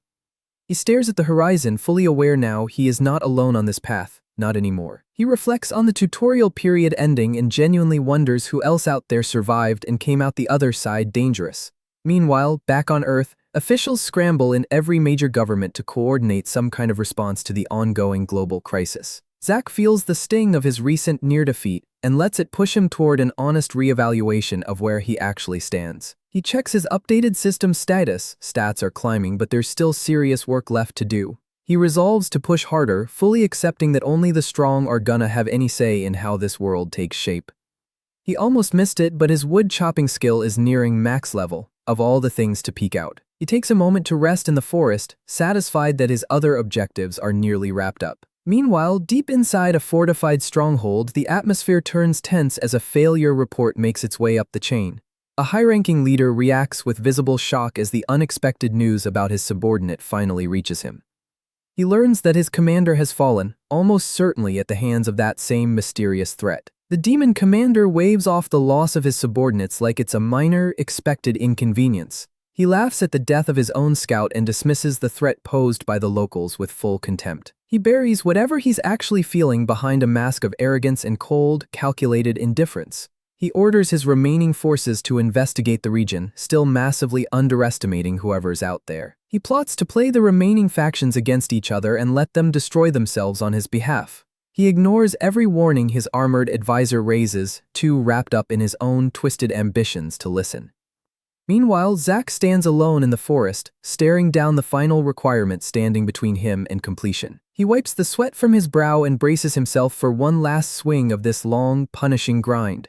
He puts everything into it, his entire soul behind the motion, and swings. The final strike connects. The system confirms it. Goal reached. Zack channels a surge of crackling energy into his axe and feels his power settle at a brand new peak. He steadies himself against the mountain face, taking one breath before the final confrontation begins. He scales the steep terrain with practiced ease, eyes locked on the enemy gathered in the valley below. He spots the stone-skinned warriors assembled down in the valley and knows it's time. He calls out loud enough for them to hear and watches as every single head turns toward him. The entire pack lunges forward at once in a coordinated, aggressive rush to wipe out the intruder. Zack holds his composure, focused, still, weapon humming with readiness. His axe glows with an intense, building energy that signals exactly one thing: he's ready. He leaps straight into the center of the incoming swarm, committing fully. The axe swings with absolute precision. The final sequence begins. He kicks off the assault with a single focused command that echoes across the mountain air. His axe ignites with violet energy, dense, heavy, pulsing with raw intent. He launches into the fray and the resulting shockwave tears through the rocky terrain like a bolt of lightning.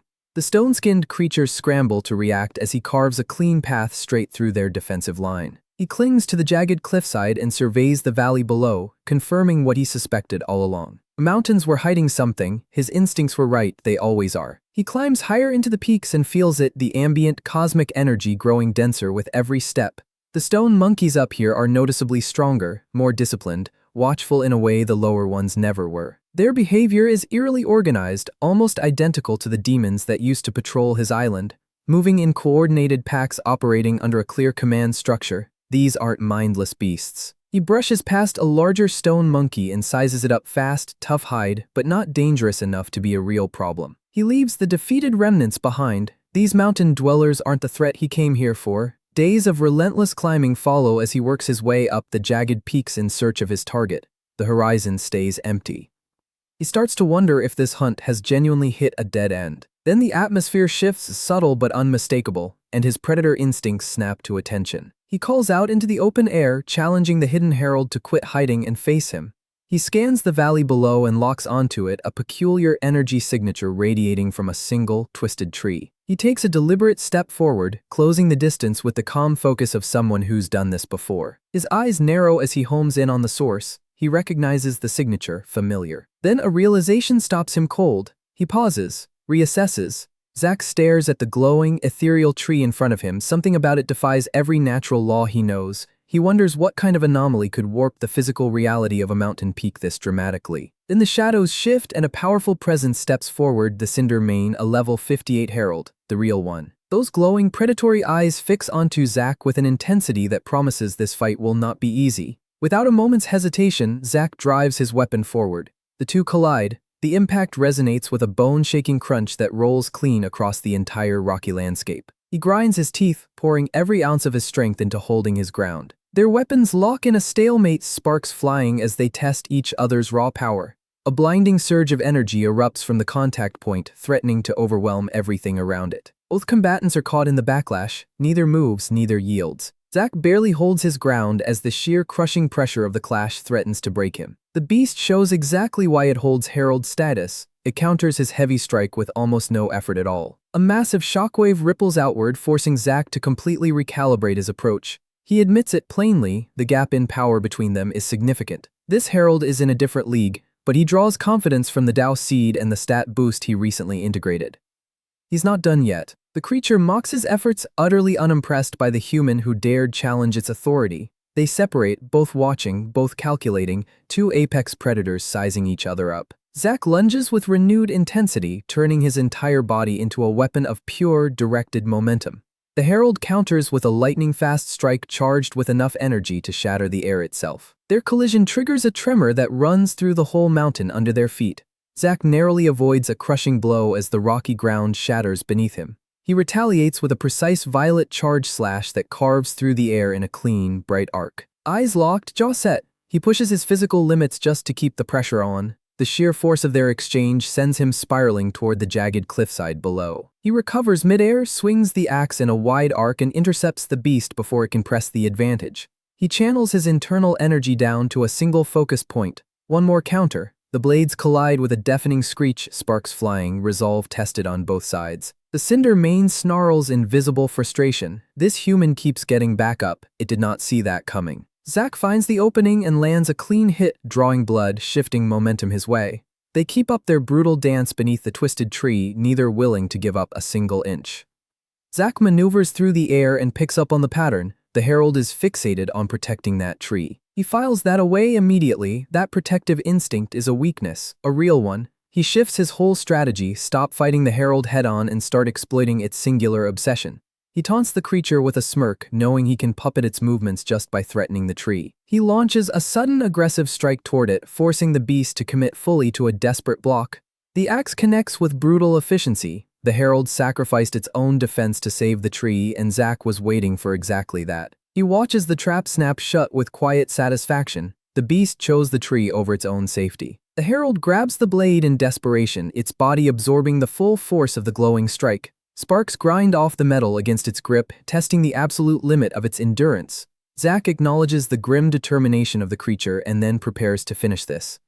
Respect doesn't mean mercy. The struggle is brutal and grinding as Zack stays locked in with the relentless Cinder mane. The beast shoves back with terrifying force, raw power threatening to overwhelm his footing entirely. A massive shockwave erupts from their clash, sending tremors rolling through the peak around them. Then it hits him. The herald shares the same signature screech as the lesser stone monkeys. His blood runs cold. The impact leaves him reeling, his defense crumbling under the sustained weight of the assault. He's sent tumbling across the jagged terrain, scrambling desperately to find his footing. He stands in the ruins of his plan, cursing the lost chance to end this cleanly. Retreating now means giving up his only shot at facing this herald without reinforcements. He knows that. But charging back in against a herald backed by a stone monkey army feels less like a fight and more like picking how to die. Despite the odds, he grips his weapon. His resolve doesn't crack. The Cinder mane stands surrounded by its stone-skinned army, radiating a suffocating, overwhelming aura. And Zack makes the call. He's in over his head right now and he breaks for it. He sprints through the dense forest, putting as much distance as physically possible between himself and the pack. Exhaustion sets in fast. His current injuries make this mountain terrain brutally hard to navigate. His cosmic energy reserves are dangerously low, leaving him wide open as the stone pursuers close in. He spots a narrow cave entrance ahead and makes a beeline for it. Any temporary sanctuary will do. He scrambles toward the opening, desperately trying to shake the trail of the relentless pursuit behind him. He ducks into the dark cavern and listens. Heavy footsteps thunder just outside, passing close. He grips his axe in the dark and admits it to himself quietly, challenging the herald when he did might have been a mistake. But hiding in this cave forever isn't an option either. He has to find a way forward. He accepts the reality clearly. His current strength is not enough for the mountain's challenges. Not yet. So he unleashes a controlled blast of energy to clear a path through the debris blocking him, while the stone-skinned pursuers keep rumbling through the tunnels somewhere behind him. He stands in the settling dust, battered, exhausted, and absolutely unwilling to stop. He finds a moment of silence in the dark and puts it to use. He assesses his injuries, assesses his options. Frustrated by his limitations, he wraps his wounds and starts working out how to push past them. He knows where the other herald is. The problem is he's currently trapped and surrounded on all sides. He searches for any viable exit and recalls the demon-run mines he spotted earlier in his travels. He decides to gamble on that path and pushes deeper into the unknown reaches of the cavern. Axe in hand, he ventures further into the dark and goes hunting for his way out. He navigates the dimly glowing tunnels, every sense heightened by the dense, lingering cosmic energy saturating the air. He notes the familiar atmospheric pressure, identical to what he felt up on the mountain peaks. He examines a glowing shard embedded in the wall and pieces it together. The fourth herald is likely underground, right here. Theory confirmed? He presses forward through the cavern. Every other option has already been burned through. A subtle shift in the air stops him. Something is nearby, lurking in the shadows ahead. He presses his back against the cold stone and moves with practiced, predatory silence. He peers around the jagged corner and spots it, unmistakable signs of an impish creature nearby. Where there are lesser demons, their herald is never far behind. The creature spots him immediately, lets out a cackle, and blocks his path with a mocking little question. Zack stands his ground, meeting its gaze head-on. The herald is close. The hunt isn't over. He watches the impish creature handle the glowing crystals with an unsettling, focused intensity. The beast is actively hoarding these valuable resources deep within the cavern walls, and Zack fully intends to take them. He finds himself genuinely puzzled. Why would monsters even bother hoarding items like this? But the curiosity doesn't stick around long. Tracking the creature's movements is his best lead right now, and he's not about to let it slip away. He lunges from the shadows, moving to intercept the imp before it can vanish into the tunnels. But the hunt takes a completely unexpected turn when a massive lizard explodes out of nowhere and ambushes the small demon first.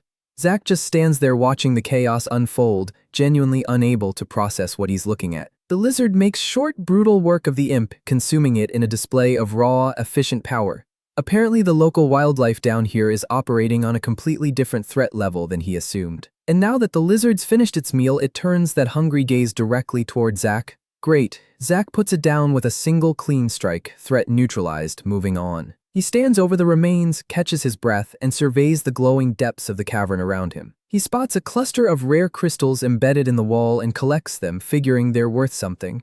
With the imp gone, following its trail is his only remaining lead, so he pockets the loot and keeps moving. He pushes deeper into the subterranean maze, his footsteps echoing off damp stone walls on every side. The trail is surprisingly easy to follow, which would be great if not for the absolutely foul stench leading the way. He follows the smell through the tunnels anyway, noting that the deeper he goes, the heavier the atmosphere gets. Then a rhythmic sound cuts through the silence, pulling him toward the heart of the cave. He creeps toward it, listening as metallic clanging reverberates steadily through the dark. He peers ahead and finds the source, demons working a set of glowing mines, completely absorbed in the labor. He keeps his eyes moving, tracking the strange energy signatures radiating off the crystals nearby. But then a guttural chanting starts echoing through the tunnels, and every instinct he has snaps to high alert. Pursuers are closing in. He grips his weapon and braces for whatever's about to come through that tunnel.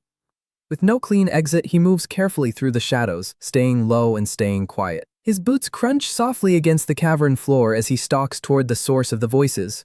He spots them, a group of horned laborers, faces worn and exhausted from what looks like brutal, relentless mining work. They're grumbling quietly among themselves, clearly fed up with the conditions and whoever stuck them down here. One of them waves off the risk, confident their overseer is too distracted to notice a thing.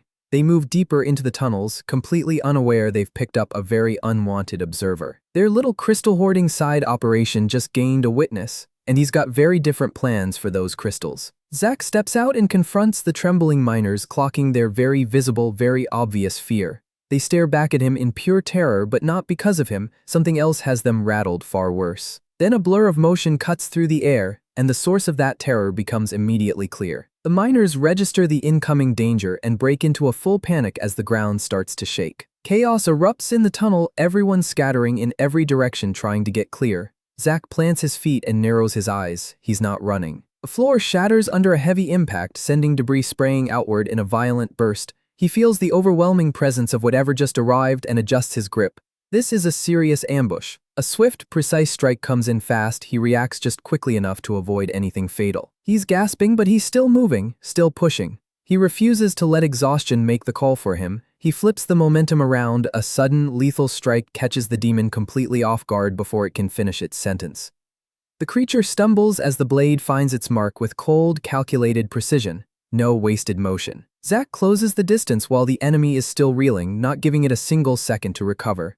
The demon reaches out in a desperate final bid for survival. It's already too late. A swift, decisive follow-up ends the threat cleanly before it can escalate into anything worse. Zack stands over the fallen, axe still dripping, and confirms the area is clear. He exhales slowly, relieved the guards went down quietly before anyone else could be alerted. Though he admits, shaking his head, just how close that whole situation came to going sideways. Then he peers down into the cavern below and his stomach drops. There's a welcoming party down there, a massive one. His jaw goes slack as the full scale of it registers.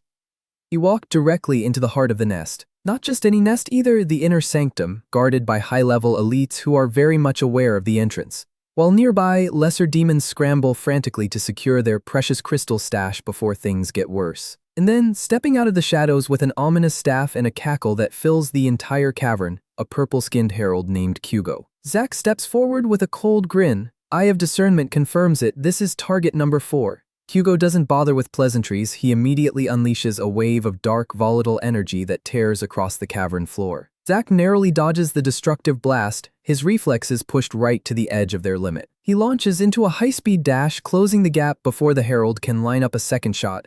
Their weapons collide with a deafening ring, sparks raining down across the dark, cramped tunnel. Zack puts his full weight behind the strike, forcing the herald to brace hard just to hold position. His eyes glow with focused intensity. He's here to overwhelm this thing, not outlast it. He hits with blinding speed, catching Kyugo completely off guard in the chaos of the exchange. Kyugo screams for his subordinates to intervene, and the panic in his voice says everything. Zack ignores the noise entirely, driving his blade deeper into the herald's defenses with precise, relentless pressure. The demon retaliates with a massive burst of dark energy, forcing a quick tactical retreat. But despite the overwhelming magical pressure bearing down on him, he keeps his head and resets. He leaps high and brings a crushing blow down from above, rattling the herald's guard badly. The resulting shockwave sends purple energy tearing through the cavern in every direction, nearly swallowing the whole area. Zack lands firmly and takes stock. Kyugo's magic is significantly more volatile than anything he's dealt with before. But he figures it out fast. Just like the lesser imps, this boss has a weakness to sustained aggression. So he dives back into the fray, high-stakes gamble, but it's the only play that makes any sense. He clocks it quick. Dodging Kyugo's volatile energy is going to be an absolute nightmare of a challenge. He launches himself into the air, closing the distance while the surrounding imps watch in terror from the sidelines. Steel meets dark magic in a sharp, ringing clash that sends shockwaves rolling through the entire chamber. He weaves through the chaos, sprinting toward his target while dodging the herald's reckless, wide-reaching blasts. He notes the suicidal combat style. Kyugo clearly has zero concern for anything around him, including his own subordinates. Then his eyes drift toward a massive bubbling cauldron in the corner. What exactly is cooking in that thing? The fumes alone make his head swim, magical, mind-altering, and definitely not harmless. Kyugo unleashes another massive blast of purple energy, and Zack braces for the incoming wave. He narrowly avoids the worst of it, converting his momentum into a desperate tactical retreat. With the cavern crumbling around them, he readies himself to strike back before the herald can reset. He reads the situation clearly. He's completely cornered. There's no easy way out of this. Kyugo keeps unleashing wave after wave of destructive energy, flooding the cavern with lethal magical output. The herald cackles with twisted delight, clearly thriving on watching his opponent scramble. A massive explosion of dark energy tears through the space, threatening to incinerate everything in range. Kyugo watches in visible confusion as his overwhelming assault keeps failing to put the human down for good. Zack decides to push straight through it, channeling his internal strength to punch past the magical barrier, and then he remembers the armor he stripped off his last powerful opponent, the breastplate. That piece has a rare defensive ability built right into it, capable of absorbing and redirecting a single incoming strike. And it turns out it can also neutralize magical flames, which is exactly the tactical advantage he needed. He turns toward the herald with new confidence, ready to use the enemy's own power against it. Zack launches himself directly into Kyugo's path, ignoring the massive surge of energy bearing down on him. He holds firm even as the fight extracts its toll on his already battered, exhausted body. He coughs up blood as the toxic fumes from the cauldron start creeping into his senses. The bubbling concoction is actively poisoning the air around him, making every breath harder to pull in. Then he watches in frustration as Kyugo tries to flee the collapsing chamber, making a break for it. He is not letting this target escape. He grips his axe and moves. He channels every remaining ounce of strength into one final high-stakes strike aimed dead at the fleeing herald. He lunges forward with a roar, closing the distance as Kyugo scrambles to retreat. A furious challenge echoes through the cavern walls. This hunt does not end with the monster walking away. He swings with lethal precision, committed to ending this right here, right now. The axe connects, clean, decisive, and final. Kyugo's defenses shatter under the weight of the blow. The demon hits the cavern floor and doesn't get back up. System chimes, level up confirmed. Zack struggles to breathe properly, but through the haze he registers it, 4 heralds down. The mission is moving. Round him, the remaining imps scatter in a full panic as the toxic fumes keep thickening in the tunnel. He clutches his gear and feels the cumulative weight of the battle and the poison dragging at him. His eyes land on the cauldron. That thing is the source of all of this. It has to go. He tips the massive vessel over, sending its volatile contents sizzling and steaming as they dissipate across the stone floor. A surge of dark energy erupts from the wreckage and shakes the cave foundations for good measure.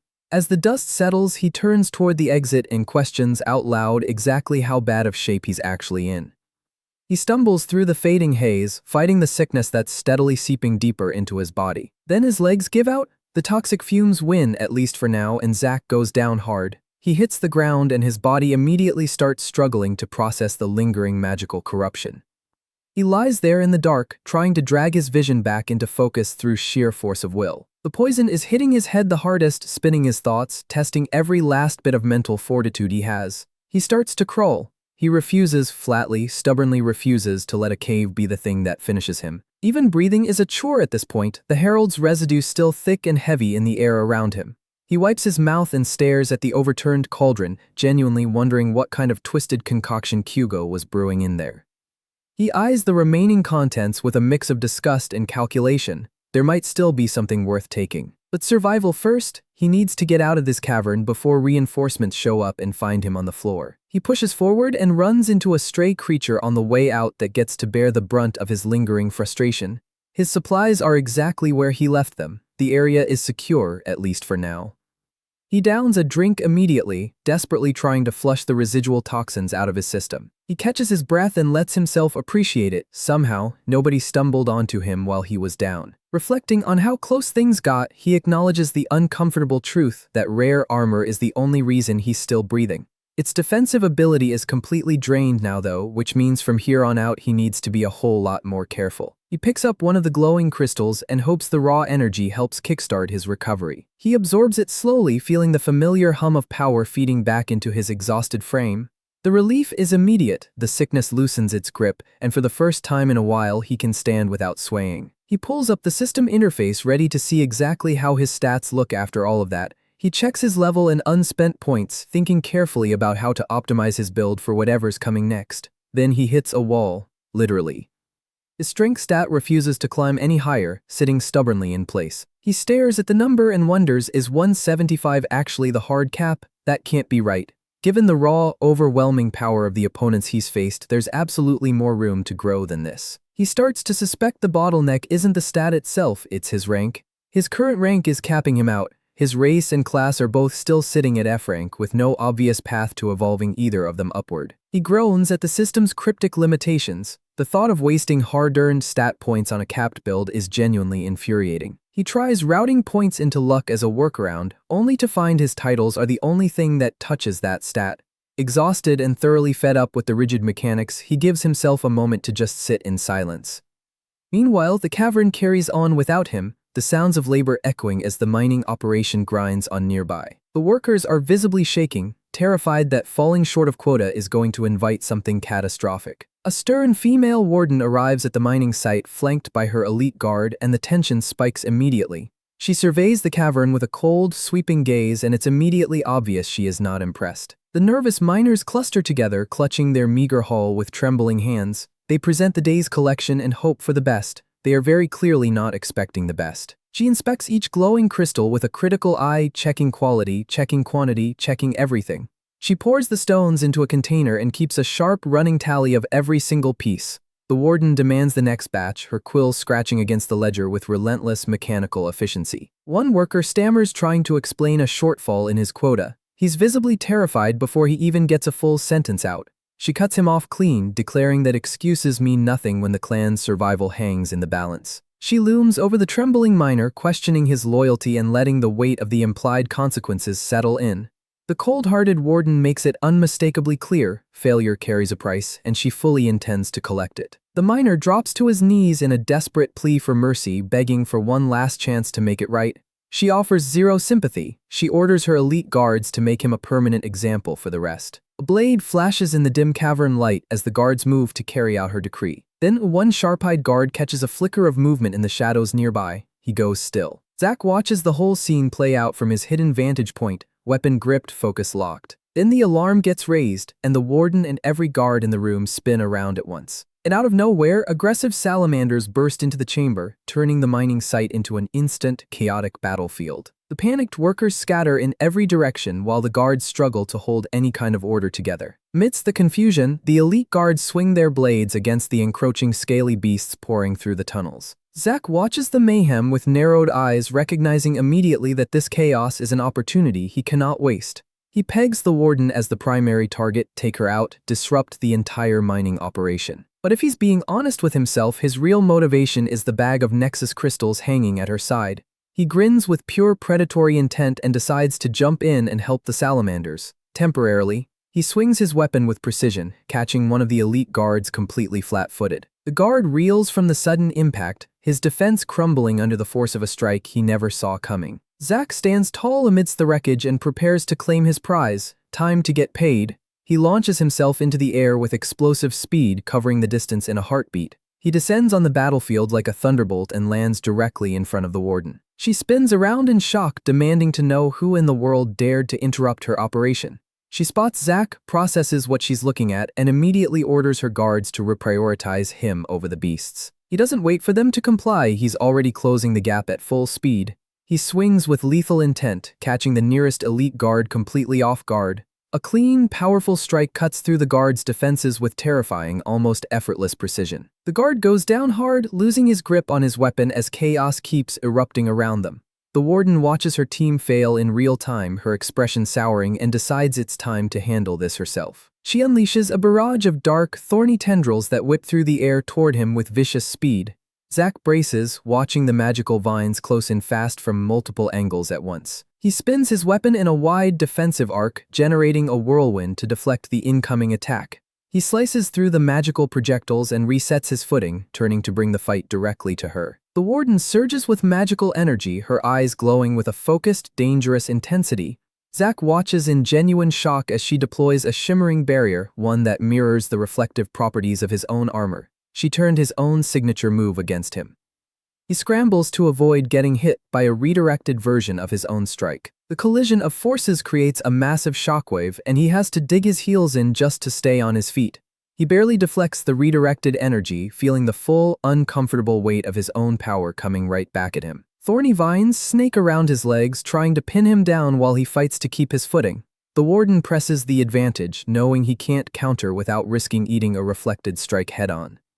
Then a sharp pain flares as a hit gets through, his armor failing to stop the assault this time. He grits his teeth through the agony and keeps his expression locked. She doesn't get to see him break. He focuses what's left of his willpower into a single point and prepares to turn this around.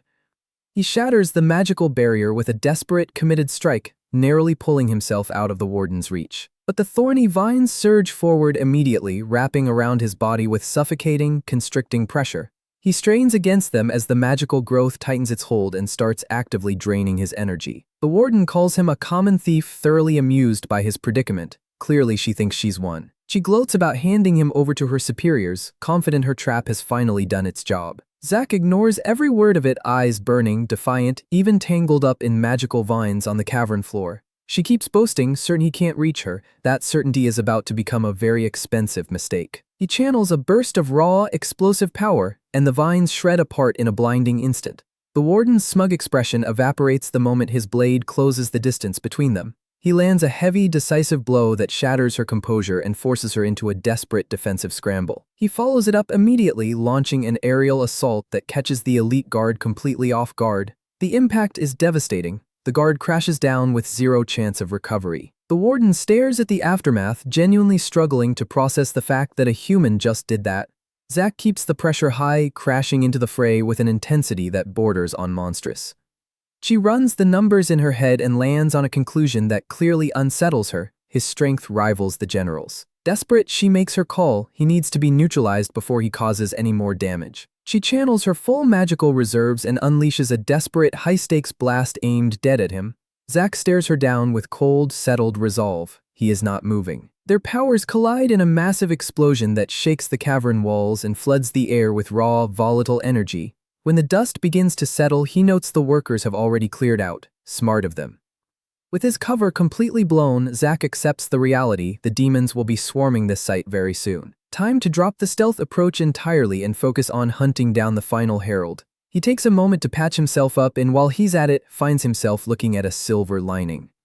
He reaches into his loot bag and pulls out the prize that made this entire dangerous raid worth it. The Nexus crystals are in his hands. Finally, that was absolutely worth the pain. His attention then shifts to the warden's garment, which somehow survived the massive explosion in one piece. He examines it and recognizes it immediately, the same rare reflective magic woven into his own high-tier armor. He pauses and stares at it, weighing his pride against his survival odds. It's a red dress. Utility beats vanity every single time. He pulls the red dress on over his gear without another word. Fully kitted out in his new, completely unconventional loadout, he prepares to finish the job. He decides to backtrack through the cave system, hoping the local threats have thinned out enough to move freely. He checks his interface while he walks and catches a new notification blinking on the display. The system has dropped a new class-related quest, walk 1,000 kilometers. Sure, easy, he'll get right on that. He brushes the distance off as a long but manageable grind, confident he can knock it out without breaking his stride. Then, without any warning, his vision shifts. A mysterious, high-level dynamic quest activates and hijacks his senses. The system projects a grand objective with unusual urgency, emerge victorious, and seize the power waiting for him. A surreal, glowing tree appears in his mind, ancient, immense, radiating an energy that feels almost sacred. He watches a fruit snap cleanly from its branch. The vision is so vivid it barely feels like a vision at all. He snaps back to reality, gasping, his determination crystallizing into a single, burning goal. He has already decided that prize belongs to him, whatever it takes, whatever's in his way. Then a massive pillar of light erupts into the sky, signaling that a legendary fruit of ascension has appeared. It catches the general completely off guard, and the true value of what just manifested dawns on him slowly. He recalls the aggressive beast that's been blocking his search parties for what feels like ages. And the pieces snap together. The creature wasn't just being territorial. It was guarding the tree, waiting for it to ripen. That stone monkey played every single one of them, sitting on the prize the entire time. The general seethes, wondering how the beast broke free from the mental control he had over it. He curses the betrayal as his carefully laid plans start unraveling all around him. He vows to make the creature pay for its defiance, dark energy crackling visibly around him as he says it. He orders his regiments to mobilize immediately and begins marching his forces toward the mountain. Then he turns toward his cousin, ready to discuss the implications of this sudden, very inconvenient divine development. The general snaps at him before he can even get a word in. Rank before family. Always. Rydell mocks him for losing control of the very beasts he personally unleashed on this world.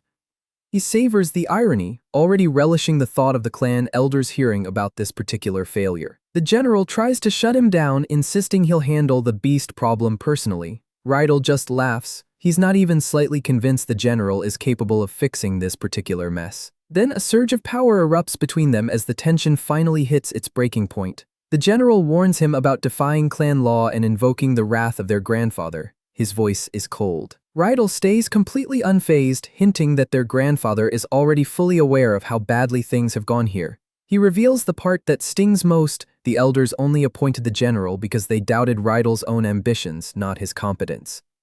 Then a formal decree is presented, and the words on it strip the general of his command entirely. The general snatches the document out of his hands, his frustration boiling over as he reads every word. He stares at it in disbelief. His authority is gone just like that. Pure rage consumes him, his eyes lighting up with a dangerous, unstable, magical intensity. Rydell stays perfectly calm and condescending, casually suggesting his cousin retreat somewhere safe while he handles things from here. He leaves the general behind with a parting jab, wearing that insufferable smug grin as he walks away. Rydell strides forward with purpose, the legendary prize now squarely in his sights. Meanwhile, Zack watches all of this unfold from a distance, his eyes already locked onto the objective beyond the chaos. He knows a direct approach through that mess is suicide, so he starts working out a more calculated route. The system updates his quest log and highlights it clearly. The window to secure the ripening fruit is limited. Location confirmed, demons incoming. He starts mapping a path to outmaneuver everyone and get there first. He reads the situation. The system is essentially engineering a massive collision between every faction in this valley. The demons, the beast, and whatever else shows up, none of them are sharing that fruit without a brutal fight. He watches the chaos and genuinely wonders for a moment if going after it is pure madness. Then he thinks about the alternative and the answer becomes obvious. He doesn't have a choice. That legendary tree is glowing with a level of power that changes things. He cannot walk away from it. He is absolutely not letting that treasure fall into demon hands. Full stop. Mind made up, prize locked in, he waits for the exact right moment to move. The fruit needs 12 more hours to fully ripen, which means rushing in now would just make him a target. He plays it patient, watching the demons march toward the mountain while he conserves every ounce of energy. While the horde mobilizes, he plans his approach alone, one man trying to outmaneuver an entire army. He stays hidden, fully committed to not revealing himself until the absolute last second. He tracks the general's movements from the shadows, hunting for any opening to take him out while he's distracted. This is a high-stakes gamble where failure means death. He's well aware of that. He moves through the dark terrain with full clarity. This entire mission comes down to the next few minutes. Despite everything stacked against him, the smirk never fully leaves his face. He's ready for whatever comes. The ground trembles underfoot as he navigates the treacherous mountain path, closing in on the prize. He pauses and catches his breath, feeling the immense energy radiating off the tree as it inches toward full maturity. Then chaos erupts nearby. The demonic forces crash into the guardian beast in a violent, earth-shaking struggle. He watches the massive creatures tear through the landscape, their roars cascading across the entire valley. The tree pulses with ethereal light and the signal is clear. The moment of his final strike is approaching. The battlefield erupts in full as demons and stone monkeys collide in a brutal, high-stakes war for the mountain. Zack observes the carnage with calculated eyes, noting the demons currently hold the edge, but it's not locked in yet. The demons are burning through their energy reserves fast, while the stone monkeys just keep coming without slowing down. On their home turf, these stone guardians are relentless, turning the mountain into a grinding, chaotic death trap. Zack watches the mayhem with quiet satisfaction. This is exactly the distraction he needed to make his move. Then a shift in the air catches his attention. Something more powerful just stepped onto the battlefield. The general has joined in personally, cutting through everything in his path with terrifying, effortless precision. Zack smirks. The high-ranking target just foolishly abandoned the safety of his own fortress. Generous of him. He seizes the opportunity and drops into the fray, banking on the lack of horns keeping him unnoticed for at least a few seconds. He descends into the battlefield with lethal intent, moving at the exact moment the chaos peaks. He hits the ground running, and his unconventional disguise immediately draws confused stares from the nearby demon guards. They cannot process what they're looking at. A human, in a red dress, carrying an axe in the middle of their battlefield. The lead demon questions his identity with visible suspicion. Zack keeps his head down and says nothing. The silence only makes things worse. The guards stare harder, growing more hostile by the second. He tries to casually keep walking and slip past them. It is not working. The guard figures it out. The disguise is blown. Things escalate immediately. Projectiles fly at him. He deflects them with practiced ease, combat instincts running on pure autopilot. He warns them flatly that they should have just let him pass. His patience is officially gone. He channels his energy into his weapon and prepares to clear the path the hard way. He launches into the air and comes down on the nearest guard with a crushing, decisive blow. The strike connects before the guard even registers what hit him. Too fast, too heavy. The stunned soldier barely has time to process the overwhelming force before he's already out of the fight. Zack moves through the remaining guards like a blur, precise, efficient, leaving nothing standing behind him. He leaves the opposition scattered in his wake, his presence radiating a level of power none of them were equipped to match. He checks the system, less than 20 minutes until the fruit ripens. The clock is running. He makes a deliberate choice to conserve strength from this point forward, no unnecessary fights until the prize is secured. He navigates the dark woods toward the tree, struck by the strange, eerie silence hanging over the entire valley. The battlefield ahead is pure chaos, energy crackling visibly around the legendary glowing tree at the center of it all. He can feel it, the environment itself being drained, the tree pulling all available cosmic energy toward itself like a vacuum. He watches the guardians start to lose their footing and knows, if he's going to intervene, it has to be now. A demon guard stops in his tracks, sensing something wrong in the misty woods around him. He grips his blade. His eyes go wide as the realization hits he is not alone out here. Before he can act on that realization, a swift strike from the shadows removes him from the equation entirely. Zack accepts it. Stealth is no longer viable. He steps into the open and commits to the chaos. The fruit is in its final ripening stage. He needs to reach the center of this conflict. Now, he maps his route, skirt the western edge of the battle, avoid the heaviest resistance, stay fast. He launches forward with a burst of speed, cutting through the gloom like a streak of lightning. The system timer ticks down to 10 minutes. The prize is almost ready. He weaves between the massive combatants, ducking heavy blows and closing in on the tree with every step. Then he pulls up short, stunned by something he absolutely did not expect to see. The tree is inside a system-generated force field, a barrier shielding it from the surrounding carnage. He reasons it out quickly. That barrier is almost certainly going to drop the moment the fruit hits full maturity. 6 minutes left. The tension in the valley is at an absolute peak. A high-ranking demon commander steps forward and locks eyes with the beast guarding the prize. Here we go. The two powerhouses collide in a blur of motion that shakes the ground beneath everyone's feet. The demon leader flashes a wicked grin, clearly in his element, reveling in the brutality of this duel. They trade heavy blows, weapons clashing with enough concentrated force to send shockwaves rippling outward. The beast roars in defiance, but the demon presses the advantage without flinching. A precise, calculated strike forces the guardian back, the demon seizing control of the exchange. The guardian stumbles, breathing hard, struggling to hold its defense against the relentless assault. The general is dominating this fight completely, his blade carving through opposition with almost contemptuous ease. Zack watches and accepts the unfortunate truth. His own attacks won't penetrate that creature's thick hide effectively. Which means if he wants that fruit, he has to insert himself into this duel right now. The timer ticks toward its final moments as the tree's light intensifies to almost blinding. The Guardian and the General both freeze, something just shifted in the air between them. A massive surge of magical power erupts, pulling every eye in the valley toward the source. Zack reveals himself with a cold, calculated grin. He is here to disrupt everything. He unleashes a concentrated blast of energy that cuts through the chaos with terrifying speed and focus.